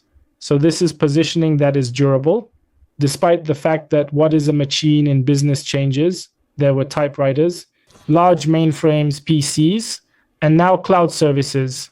See, technologies change, but it's still the same. They change, but they keep doing the same thing all the time. Should not the mission include how we do it? The answer is affirmative and negative. Take a look at what it is about. If you say, "Hi, I'm Peter, I'm a copywriter," so what can the individual on the opposite side say in response or reply to initiate a conversation or continue the dialogue? If I actually require copywriting services at this very moment, well, he will definitely say, "Oh, that's great, what are your rates," right? How often does such a question occur? No, extremely rarely. Everyone who runs a business is such that the customer simply wants to sell to you, so to speak. And that's the problem with such categorization. The client says, "Okay, I understand. When I will need you someday, I will know how to reach out to you." And in the event that you communicate this to the client, for example, "I don't have the knowledge. I aid service entrepreneurs who have achieved success in reclaiming time for their family life and personal life without causing harm to their business," or at times I express the need for them to separate themselves from the business, from operational activities. What will an individual in this target group have to say in response? What question would someone in that target group ask? How can you hear something like that? "If I don't talk about the process I'm doing, about the technology, I'll just talk about the result." And how do you do it? Exactly, that's what the client asked. And how do you do it? And what? And he himself asked us to sell it to him, to tell him how we can help him.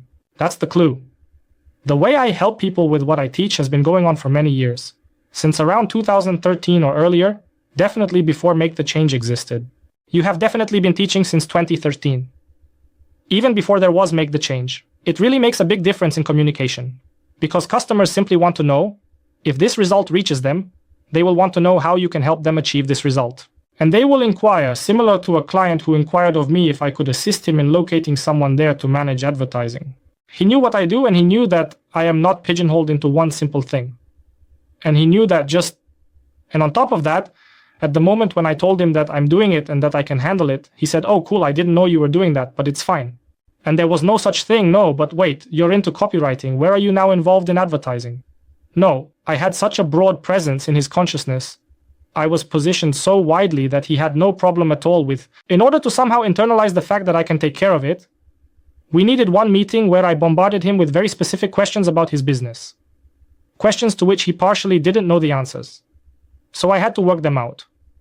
But I showed him why these questions are extremely important. Then I showed him things in his business that he didn't know about. And mine. It was just like that, and the sale looked like this, okay? And how much will we pay you? I said how much, and they said okay. Well, simply because if you are credible in this, not like I would just make it up now, like if I said I am helping Hollywood stars lose weight today, well, it's obvious, then my chance of success would be minimal, although I would definitely catch the attention of a few individuals, a few people. For example, there are also some smaller Hollywood stars who cannot afford it, but I would also have to look like I really do it. No, that we prepare someone for the final exams, well, we can choose, we simply prepare high school students for the final exams, high school students for the final exams, and we can choose, for example, we prepare children of politicians for the international final exams. And behold, it appears that there is the identical procedure present. However, the level of expectation for achievement is entirely distinct. I don't know if such a target group exists, but I know that it exists. It may exist. It's about logic.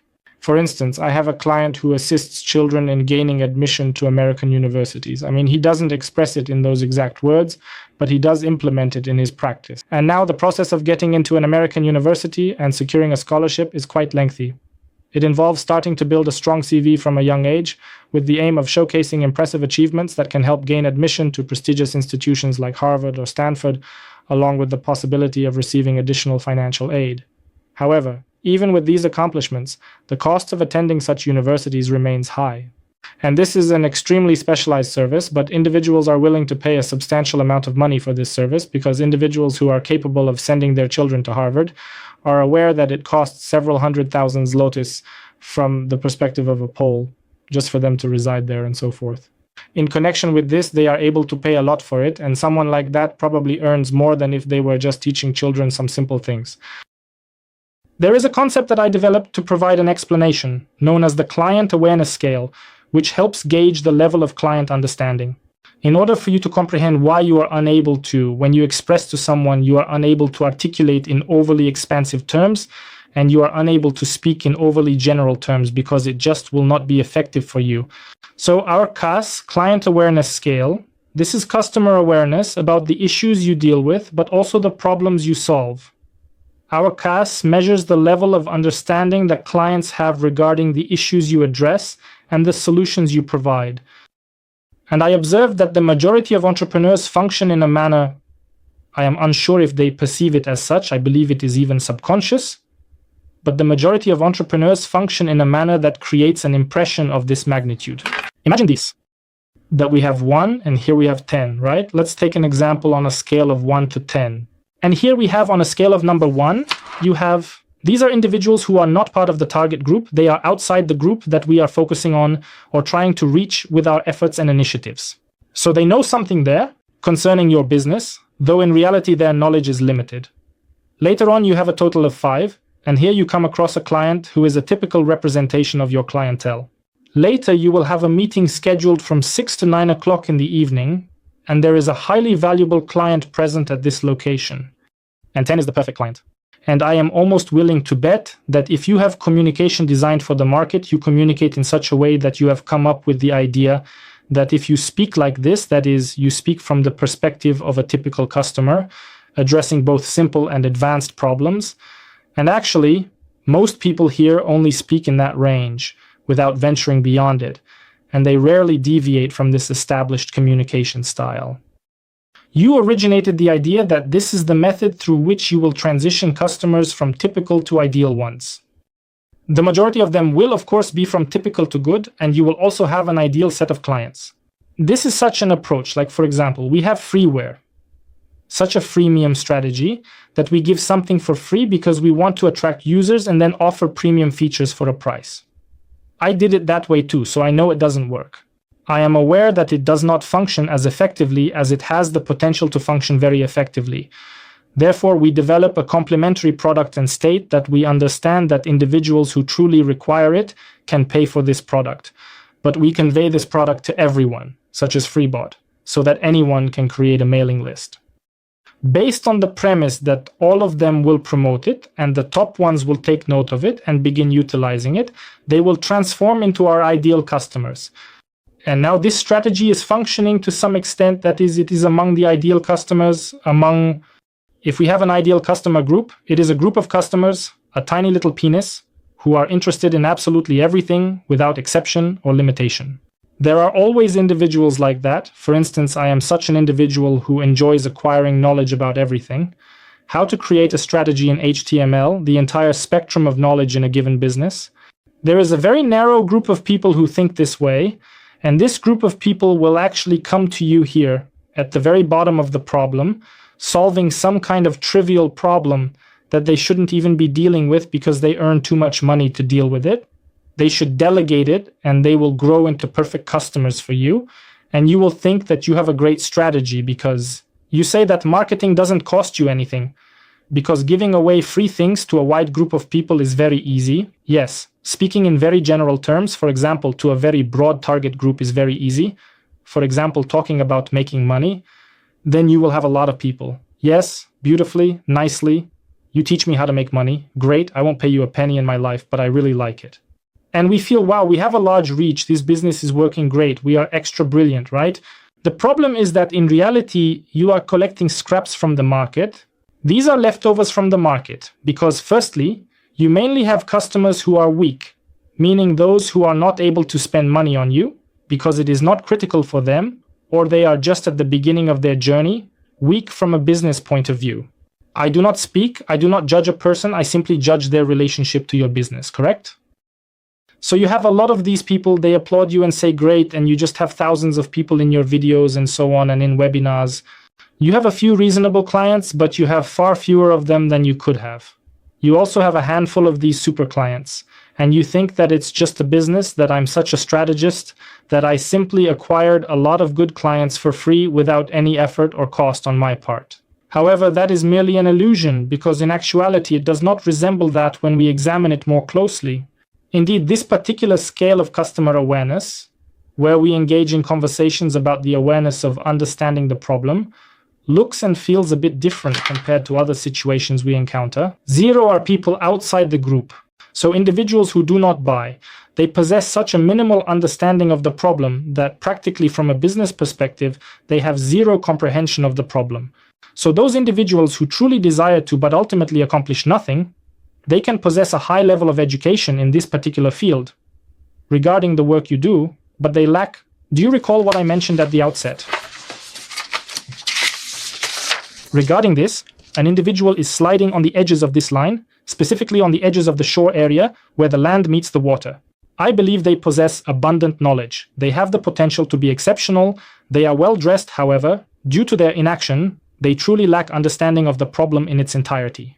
So they have 0 knowledge. Later we have a typical client. A typical customer possesses a level of comprehension of the problem at hand. This customer is the epitome of ease when it comes to acquisition, requiring minimal effort. They usually make a single purchase, or perhaps 2, and spend a small amount of money. Additionally, they have a high demand for service. The typical customer is widely recognized in the business, with everyone knowing their characteristics. A good client is 2 to 3 clients. Good customer, once again, one with whom you work well, who spends a greater amount of money, who makes up the majority of your income, despite the fact that there are a smaller number of them, is considered to be a good customer. I comprehend 2-3 times more about business, whether it's related to business or not, about the problem you're addressing, as it doesn't need to be a business client. At times he provides excessive examples. He possesses an understanding that is 2 to 3 times greater than that of the average client. By the word understand, that's why I say consciousness, not knowledge about business, because it's not about how much he knows about business, but how much he is able to mentally understand. Shortly, I will endeavor to offer you an example. And presently, the ideal client is a 10-year-old individual. What I am demonstrating to you is in fact highly conservative. These photographs are extremely conservative. The differentiation between an ideal client, commonly known as the 1%, who constitutes a significant portion of your income, and a good client is at the very least such a substantial leap in magnitude. This is a multiple jump. The difference in customer awareness is really very big. There is still an incredibly perfect client. This is a jump once more for a minimum of 10 instances. Therefore, you deliberately cater exclusively to those clients in the majority of situations.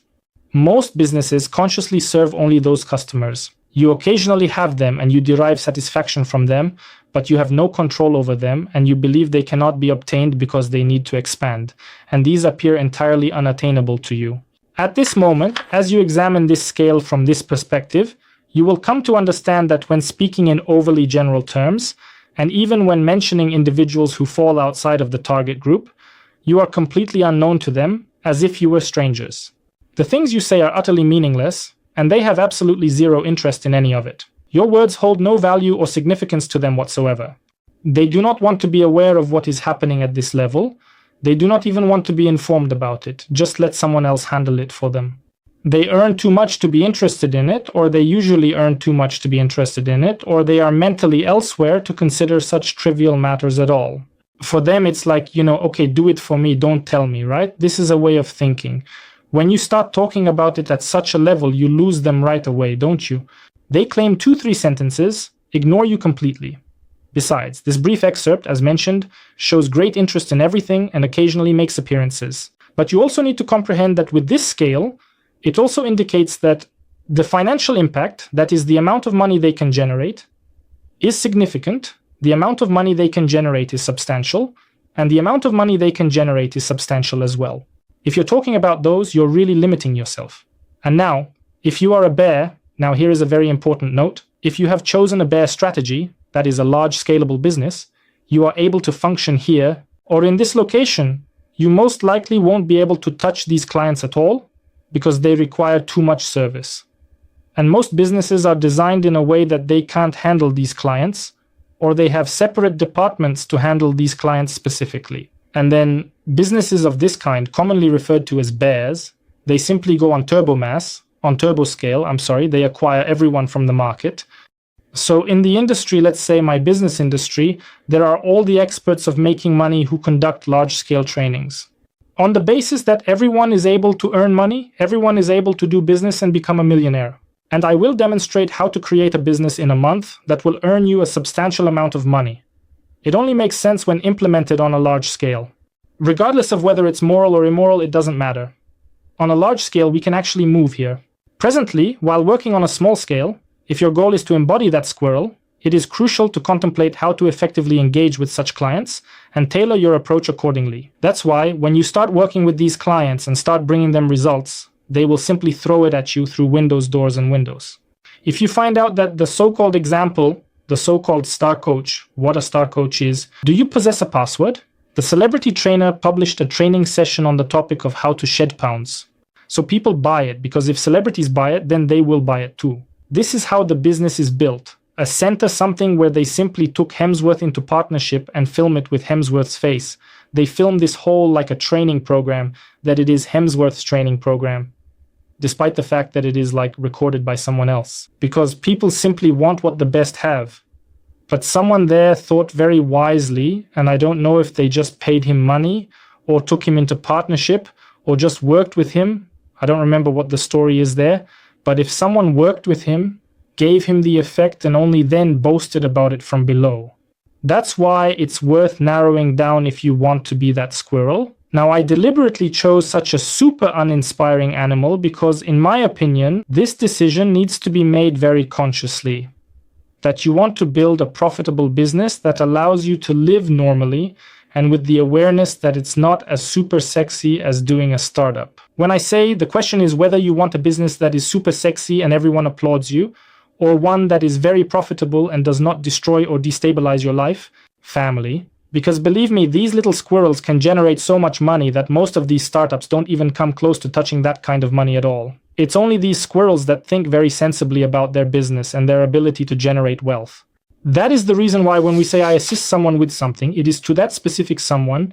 Well, because in the simplest version, I will still show a more difficult version, but in the simplest version, it is someone, for example, someone from this group of people who has money and is able to spend it.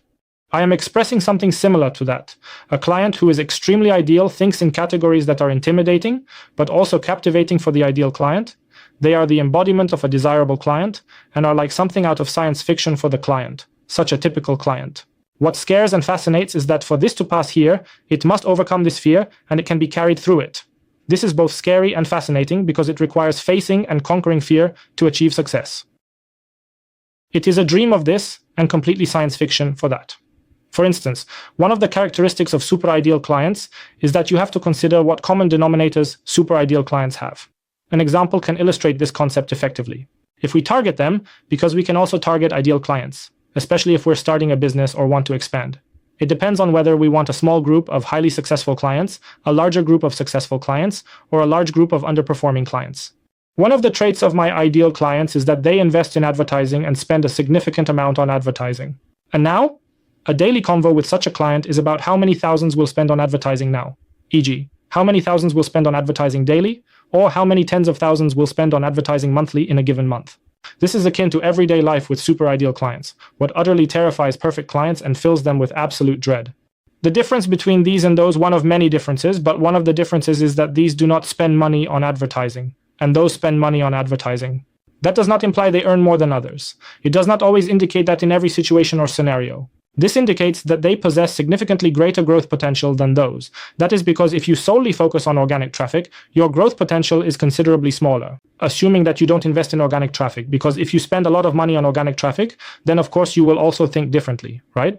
So what we talk about here every day, and this is our most frequent topic of conversation, it scares but fascinates these clients. They somehow know that they have to do it, but they are already at a stage where they should do it. They should spend money. So it scares them because these are, decisions that need to be made, and they know that it stops them. Most of them already know that it stops them, but it's such a scary thing to spend a lot of money, right? Particularly their own. That is why it is simpler when someone else does it for us. If you are at this stage and you know that you, as a client, cannot do it, you are unable to progress because something frightens you, the most straightforward approach is to just delegate it.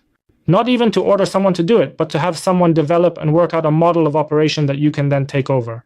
I don't work as a regular agency. I don't just want to manage people's ads for the rest of my life, but usually I develop some kind of operating model and I simply hand it over to someone for management. These individuals are fearful, but for those individuals, for valuable clients who already possess moderately profitable businesses, they would prefer to have the capability to allocate funds for advertising. When they hear that someone is spending a lot of money on advertising, it's like a dream. Wow, I would like to do that too. That is because they are still far enough away from this step. Or rather, they are still far enough away from this step that this vision does not scare them yet. And for an individual who is in the early stages of their business and earns, let's say, a monthly income of 2,000 to 3,000, the notion that they should allocate 5,000 per day for advertising, or even 1,000 zloty per day for advertising, is completely unfounded and resembles something out of science fiction. That's why I say that the gap is so big between these and those and those and those, because it's not about the quantity of knowledge, that they possess 5 times more knowledge than the good ones, and they possess 10 times more knowledge. The main idea is that mentally it is such a significant leap between these groups that when your communication is too general, you just will not be able to reach these individuals. And whenever you reach higher and are credible in it, those who are lower will pull you towards them. This is an aspiring client, also known as an aspiring customer. It means that we are targeting a customer who aspires to be like other existing customers, and we communicate with them to inspire other customers as well. An example of how to do it wrong is, for example, Royal Beer. I don't know if you remember the Royal Beer commercials, where they probably came up with the idea that it's probably cheap beer, so it's drunk by total losers in life. And they had such commercials featuring these total losers, like Al Bundy, who was even worse, standing right next to the trash can and casually saying something like, "I can't believe I shot the third one," right? Or not, that he comes back from drinking with friends and says, "Well, I had 3 today," meaning 3 beers, right? And there was such an old advertisement, but it wasn't a successful advertising campaign that later couldn't be fixed for this brand. That is the reason why customers do not want to know that they are in a dump. They desire to aspire to something higher. That is why the majority of beer advertisements just depict young individuals enjoying themselves, being athletic. This is not a customer who buys it at all. Just like we have Chanel number 5, she is a typical Chanel number customer. Even if they are younger but typical, we talk about typical, but in commercials there is a 20, because they want to feel like 20s. So 20s are shown, 50s are not shown, even though they are clients. So sometimes, someone who is 50 years old will not be 20 years old, but can feel like a 20-year-old. So this aspiration for him is sufficient. Customer value scale. If we possess customer lifetime value, it is in some way connected to this, but the main idea is that you should have the capability to comprehend it on a scale so that you fully grasp and appreciate the significance and impact of it. In my business, we have customers at the 0 level. These customers do not engage in business transactions and solely utilize free products. They may choose this approach due to a lack of trust in my business, or simply because they are not sufficiently committed or interested in conducting business to allocate any financial resources. I have typical customers. 80% generate about 17% of turnover. Generates about 17, assume 18, 17% of turnover. Yes, it's true, I have the Pareto analysis in my sales tool called Impul. Within the tool, there is a tab specifically for clients where I can filter and display them based on their percentile ranking, whether they are in the first 20th or 80th percentile. This allows me to view the clients from top to bottom. Additionally, I can see how much money each client has brought and determine the average value of such a client. So based on my client value scale, is this already a typical scenario for a particular business, right? Based on my scale, approximately 80% of clients whom I commonly refer to as typical clients are the clients who make up approximately 80% of the majority of well-managed companies. They generate only 17% of turnover. And they are as one on this scale, we are talking about the average customer value. Next, we have a group of loyal customers who make up 18% of the total on this scale, and they contribute significantly to our business. These customers, comprising 20% of the total customer base, are responsible for generating approximately 3% of the overall sales revenue for the company. So this is Pareto. This is a typical client. This is a good client. Such is the gap between them if we look at the value of this client from the perspective of my business. Then we have ideal clients.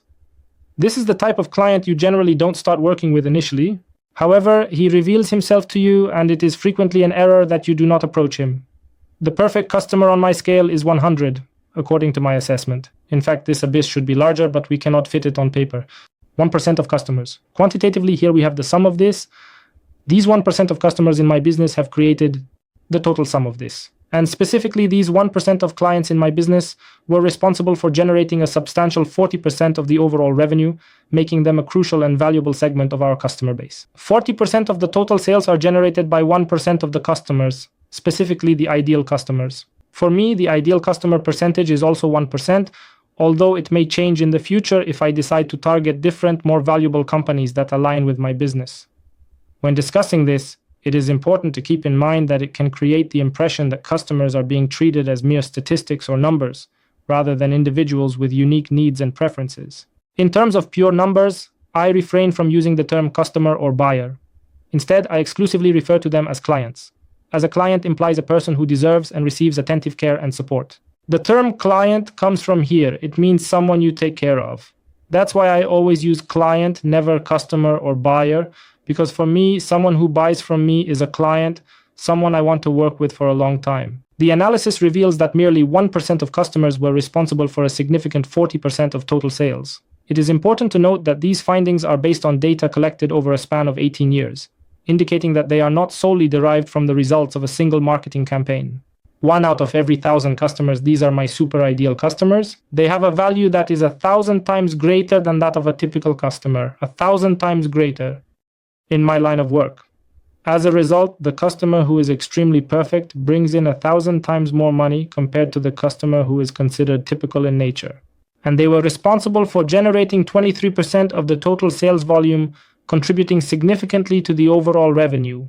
You just observe the magnitude of the chasm? No, because an individual added it up to a total of 140%. This is 100%. This is 100%, and these items are such that they fit in this category, and this category fits in this overall calculation, so these items do not constitute 100%, and this additional 1% is derived from those original 100%, correct? So 1% out of 100% generated 40% out of 100% of sales, and 1 per milli out of 100% of all customers generated 23% of total sales. So this adds up, and this doesn't. So here I would have to show that 99% of customers generated 60% and 99% of customers generated 70% in this way, but I don't look at it anymore because it doesn't make sense anymore, because it creates too much confusion. So for simplicity, a typical customer is 80% of customers. Percent of clients. A good customer is 20% of the best customers. An ideal customer is 1% of the best customers, 1% of customers. But looking from the best and a super ideal customer is one problem. And there is also a hyper-perfect client whom I'm not reaching, as there are still clients who could spend more, but the acquisition process is different for those already corporations like for me. And now an interesting thing, since I started focusing on these clients, working and communicating in the language of these clients, and those clients, and not those clients, if we have these 23%, I have it specifically stated here, so as not to speak from memory, 36% of this money is allocated to these clients, which demonstrates the significance of catering to their needs and preferences in order to maximize success and satisfaction, which were generated over 16 years. This one ray of customers generated some amount of money. 16 YRs old, this 1% of clients generated money. I didn't focus on them. They were passing by spontaneously, completely spontaneously, like sprouting ones I mentioned earlier that appear on their own. When I started focusing on them, within a year and a half, I earned from these clients, or together with these clients, because they earned a total of 36% more than me, what they did in 16 years in a year and a half, just because I started communicating in a different way. And because of that, my reach has dropped terribly, because I stopped speaking the language of these people. I speak the language of these people less. I speak the language of these people. So automatically my ranges are much smaller, because look, here we have 1%, here we have 1 per mille. Of course, these values will increase when I start talking to them and either look at them differently or the value will shift for me. So the value of these super perfect customers will be higher, or their share will increase in the business. So it depends on how we look at it. Whether you believe me or not, it is a fact that some of these clients experienced a substantial increase in their jumps, indicating that from the perspective of my business, their jumps were multiplied several times solely because I asked them the right question. This implies that I had a relationship with certain clients, and that relationship was either at this level or at that level of significance. When I started speaking to them differently, I started asking different questions. Suddenly they jumped here or jumped here or jumped here. And also customers appeared, whom I didn't have here before. Previously, for example, I have a client who is at this level. I spoke with him a couple of years ago and we had no collaboration whatsoever. He provided us with a small amount to awaken at a level somewhere in this range between, for example. When he came to me for the second time, I already knew how to communicate with clients in a different manner. Firstly, I discussed it with the clients, and this discussion transformed this particular client into an exceptionally ideal client, despite our lack of prior business interactions. So I have a tool in Impel, which is on the sales platform, where I can display my clients, and I can display them in order from those who spend the most to those who spend the least. To begin, we first examine our target groups and determine if we have a tool like Impel at our disposal. If we do not have access to Impel, we are left with the alternative of utilizing our transaction database and executing a query that groups the data by customer and calculates the total amount they have spent. The approach for constructing this query will depend on the specific system in use, requiring the development of a customized query for each system accordingly. Display all transactions, for example, from a certain period or for the entire period, grouped by customer and the sum of how much that customer spent. It's like the simplest thing. Then sort it by the amount spent, and then you can even put it into Excel and just see how many records there are, and then see that 1 per milli is this much, 1% is this much, 20% is this much, and the lower 80% is the rest, right? This is it, and 80% below is the rest. And in Excel, we can even simply select all these records, the value of all these records that make up these different groups, and Excel will simply tell us what is the value of these. What is the average, for example? First it will tell us what is the value of these transactions, so we can refer to all transactions later, and it will also tell us what is the average customer value. This is like the simplest way to do it, isn't it? I do it with clients in such a way that we import transactions into my system, and there we output a lot more information. But even at such a basic level, you can do such an analysis. So first we analyze our clients. We look at what discrepancies there are between these individual levels, and if there are not large discrepancies. Let's assume she is at the very least less than double the amount. I would search for larger disparities. Typically, it will be a few to 10 times such a disparity, which is a truly noticeable difference. Based on my experience, there is also a noticeable difference in customer awareness that can be observed. But if there is no disproportion, then we ignore this higher level. We look. Here there is no disproportion. Okay, so we go down to 1%. So there is a disproportion here. If there is no disproportion, then we do not have this 1% de facto. It is a fictional 1% because we can always choose the top 1% of clients. But if they are only slightly better than good clients, it means that we do not have this 1%. Then we analyze here, and it may turn out that, again, we do not have these 20% because we have a very homogeneous client. We have one typical customer. Sławek asks, I have a question, whether when analyzing a group of customers, you consider the turnover you make with them or the profit you generate with them, e.g. the margin. I examine the income since I have comparable profits on items. As I incorporate the value of my labor in producing the product and spread it out, for instance, over a period of 3 years, because I want to ensure accuracy.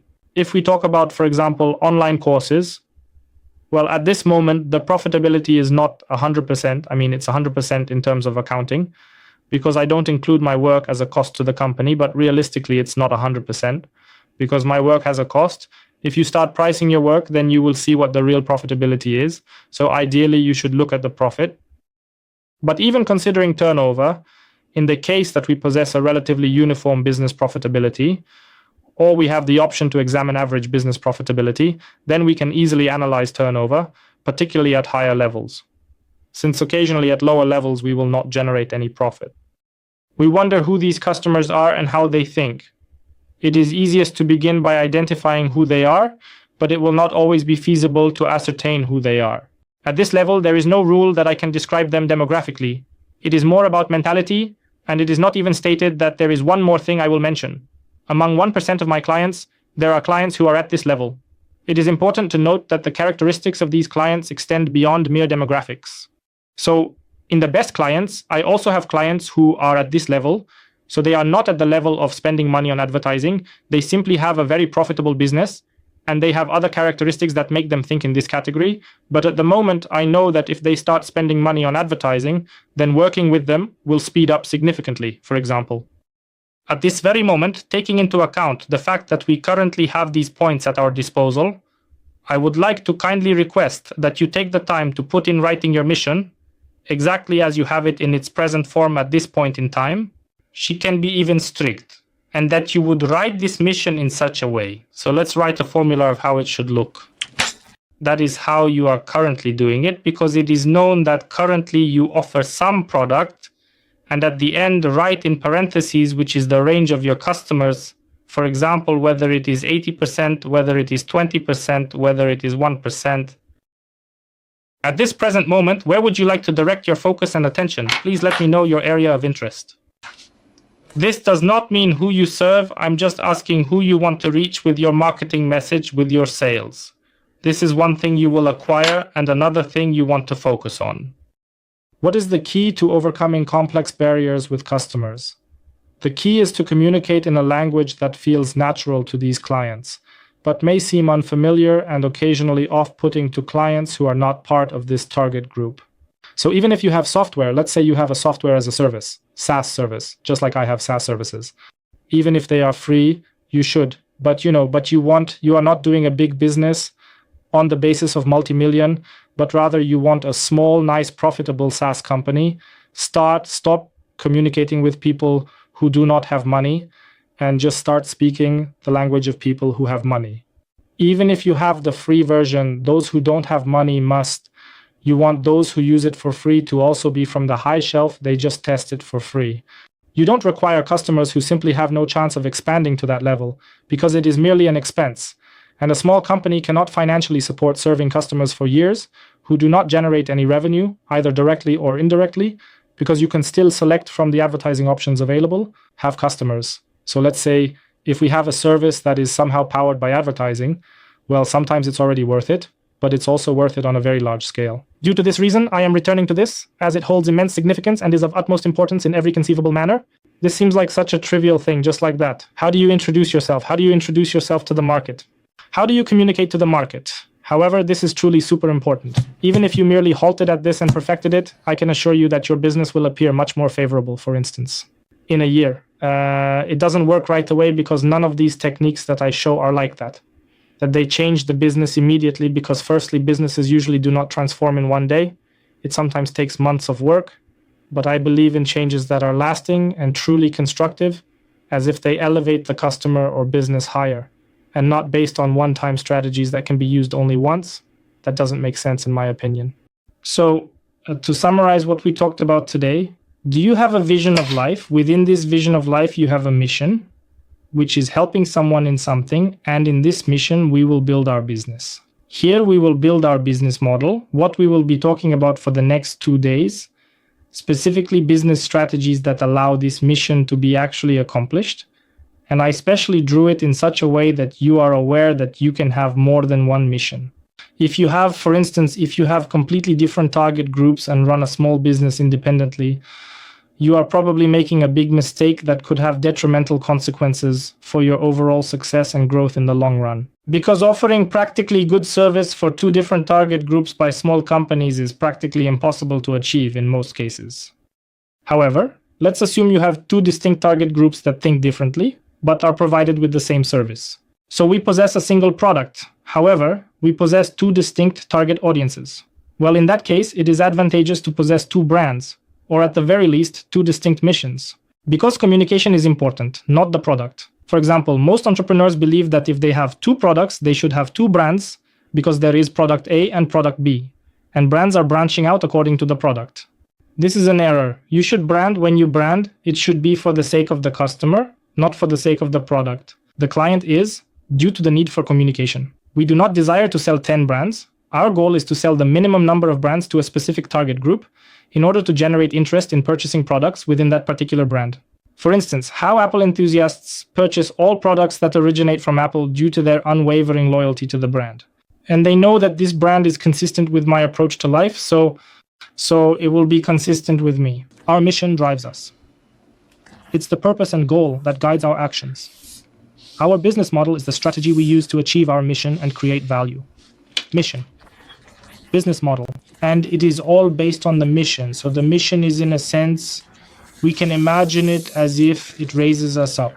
If we have a well-constructed mission, it raises our business. Imagine the space is like this. The better mission you have, the more stable what you build is. If you don't have a mission, it's like building on sand. Not on a scale, just on sand. Pyramids in Egypt aren't built on sand, but on rock. Only sand is on the surface. But imagine that if you lack this mission's understanding, you would be building on weak ground. That's why this foundation is crucial. That's why everything here will matter. On the first wall of our business, the first element we start with is C, which is a client. On this wall, we do not acquire customers. We do not acquire transactions. We do not acquire buyers. We only acquire clients. Here, where we make sales, this is highly important, as everything will become incredibly clear in the days to come. We possess an additional wall that provides support to the initial wall structure, and this is a structure known as authority, autoritet.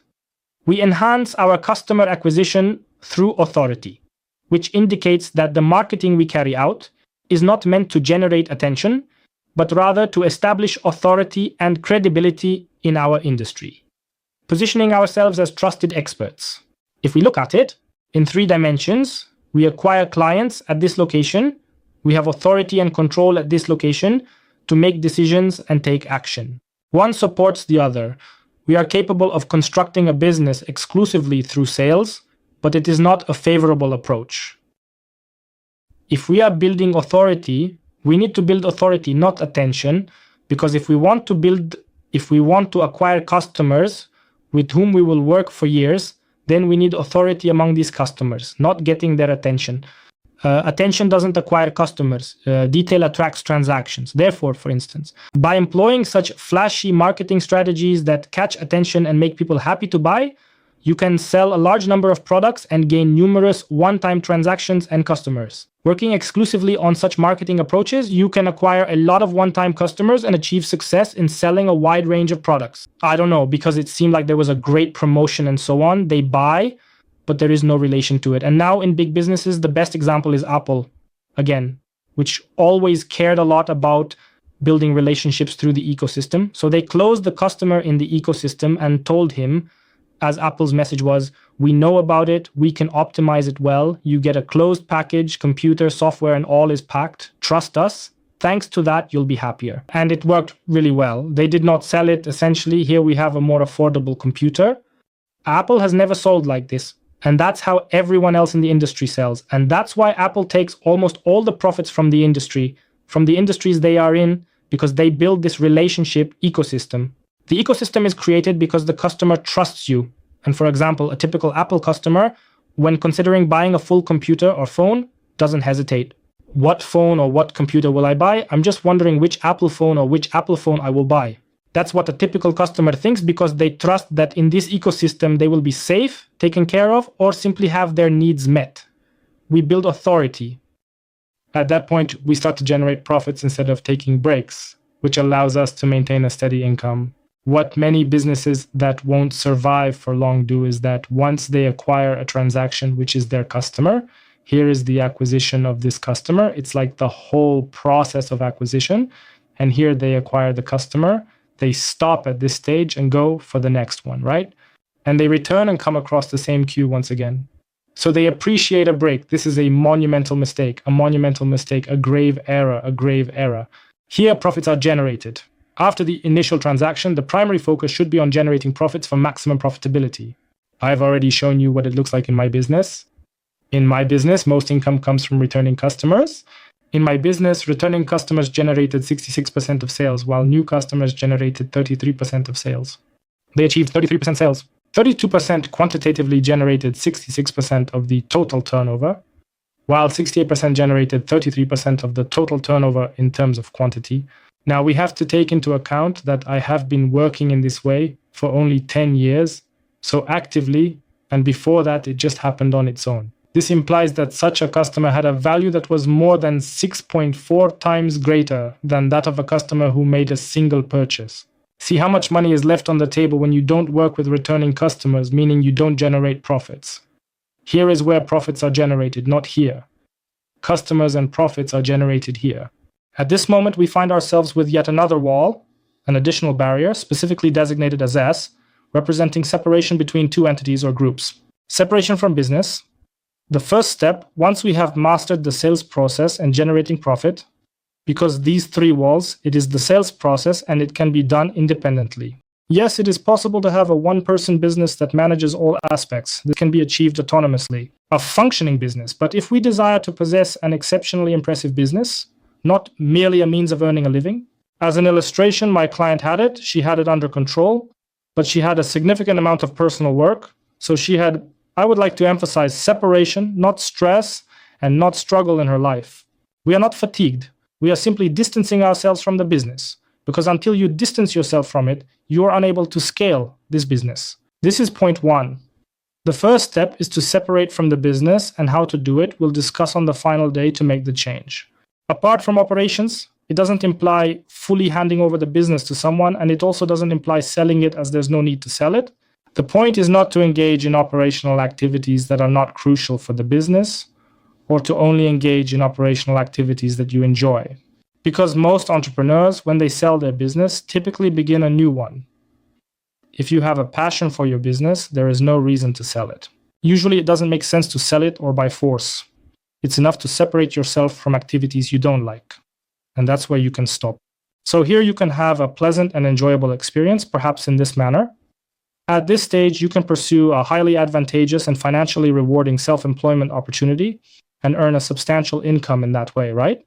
It is not bad. At this stage, when you separate, you have a business, a real business, because you have teams, you have systems that enable you not to do everything on your own. You can go on longer vacations and so on. And later, however you want, but you don't have to, because then I say it's either time for vacation or on a scale. Then we step into this square, which signifies we include the second S, which is scale. We incorporate scale into the business operation. You cannot add a scale before separation. If you add a scale before separation, you will break the weights. You will simply destroy this business. It's like trying to make a car with loose screws and accelerate it to 200 kilometers per hour. Or I'm also laughing at it. If you had a Flintstones car and tried to accelerate it and attached a rocket engine to the Flintstones car, you would break the legs of the entrepreneur. That's why there is separation first, and then there is scaling of this business. And scaling has such an impact on the business as raising it to the square. That's why it's square, not caps 2, only caps square, because we can stop at separation and then scale. So at this moment, you have to make a decision. You should implement a strategy that is good for your business. If you don't implement it, nothing will change. Magic will not happen with an unarranged business. It will not magically become arranged.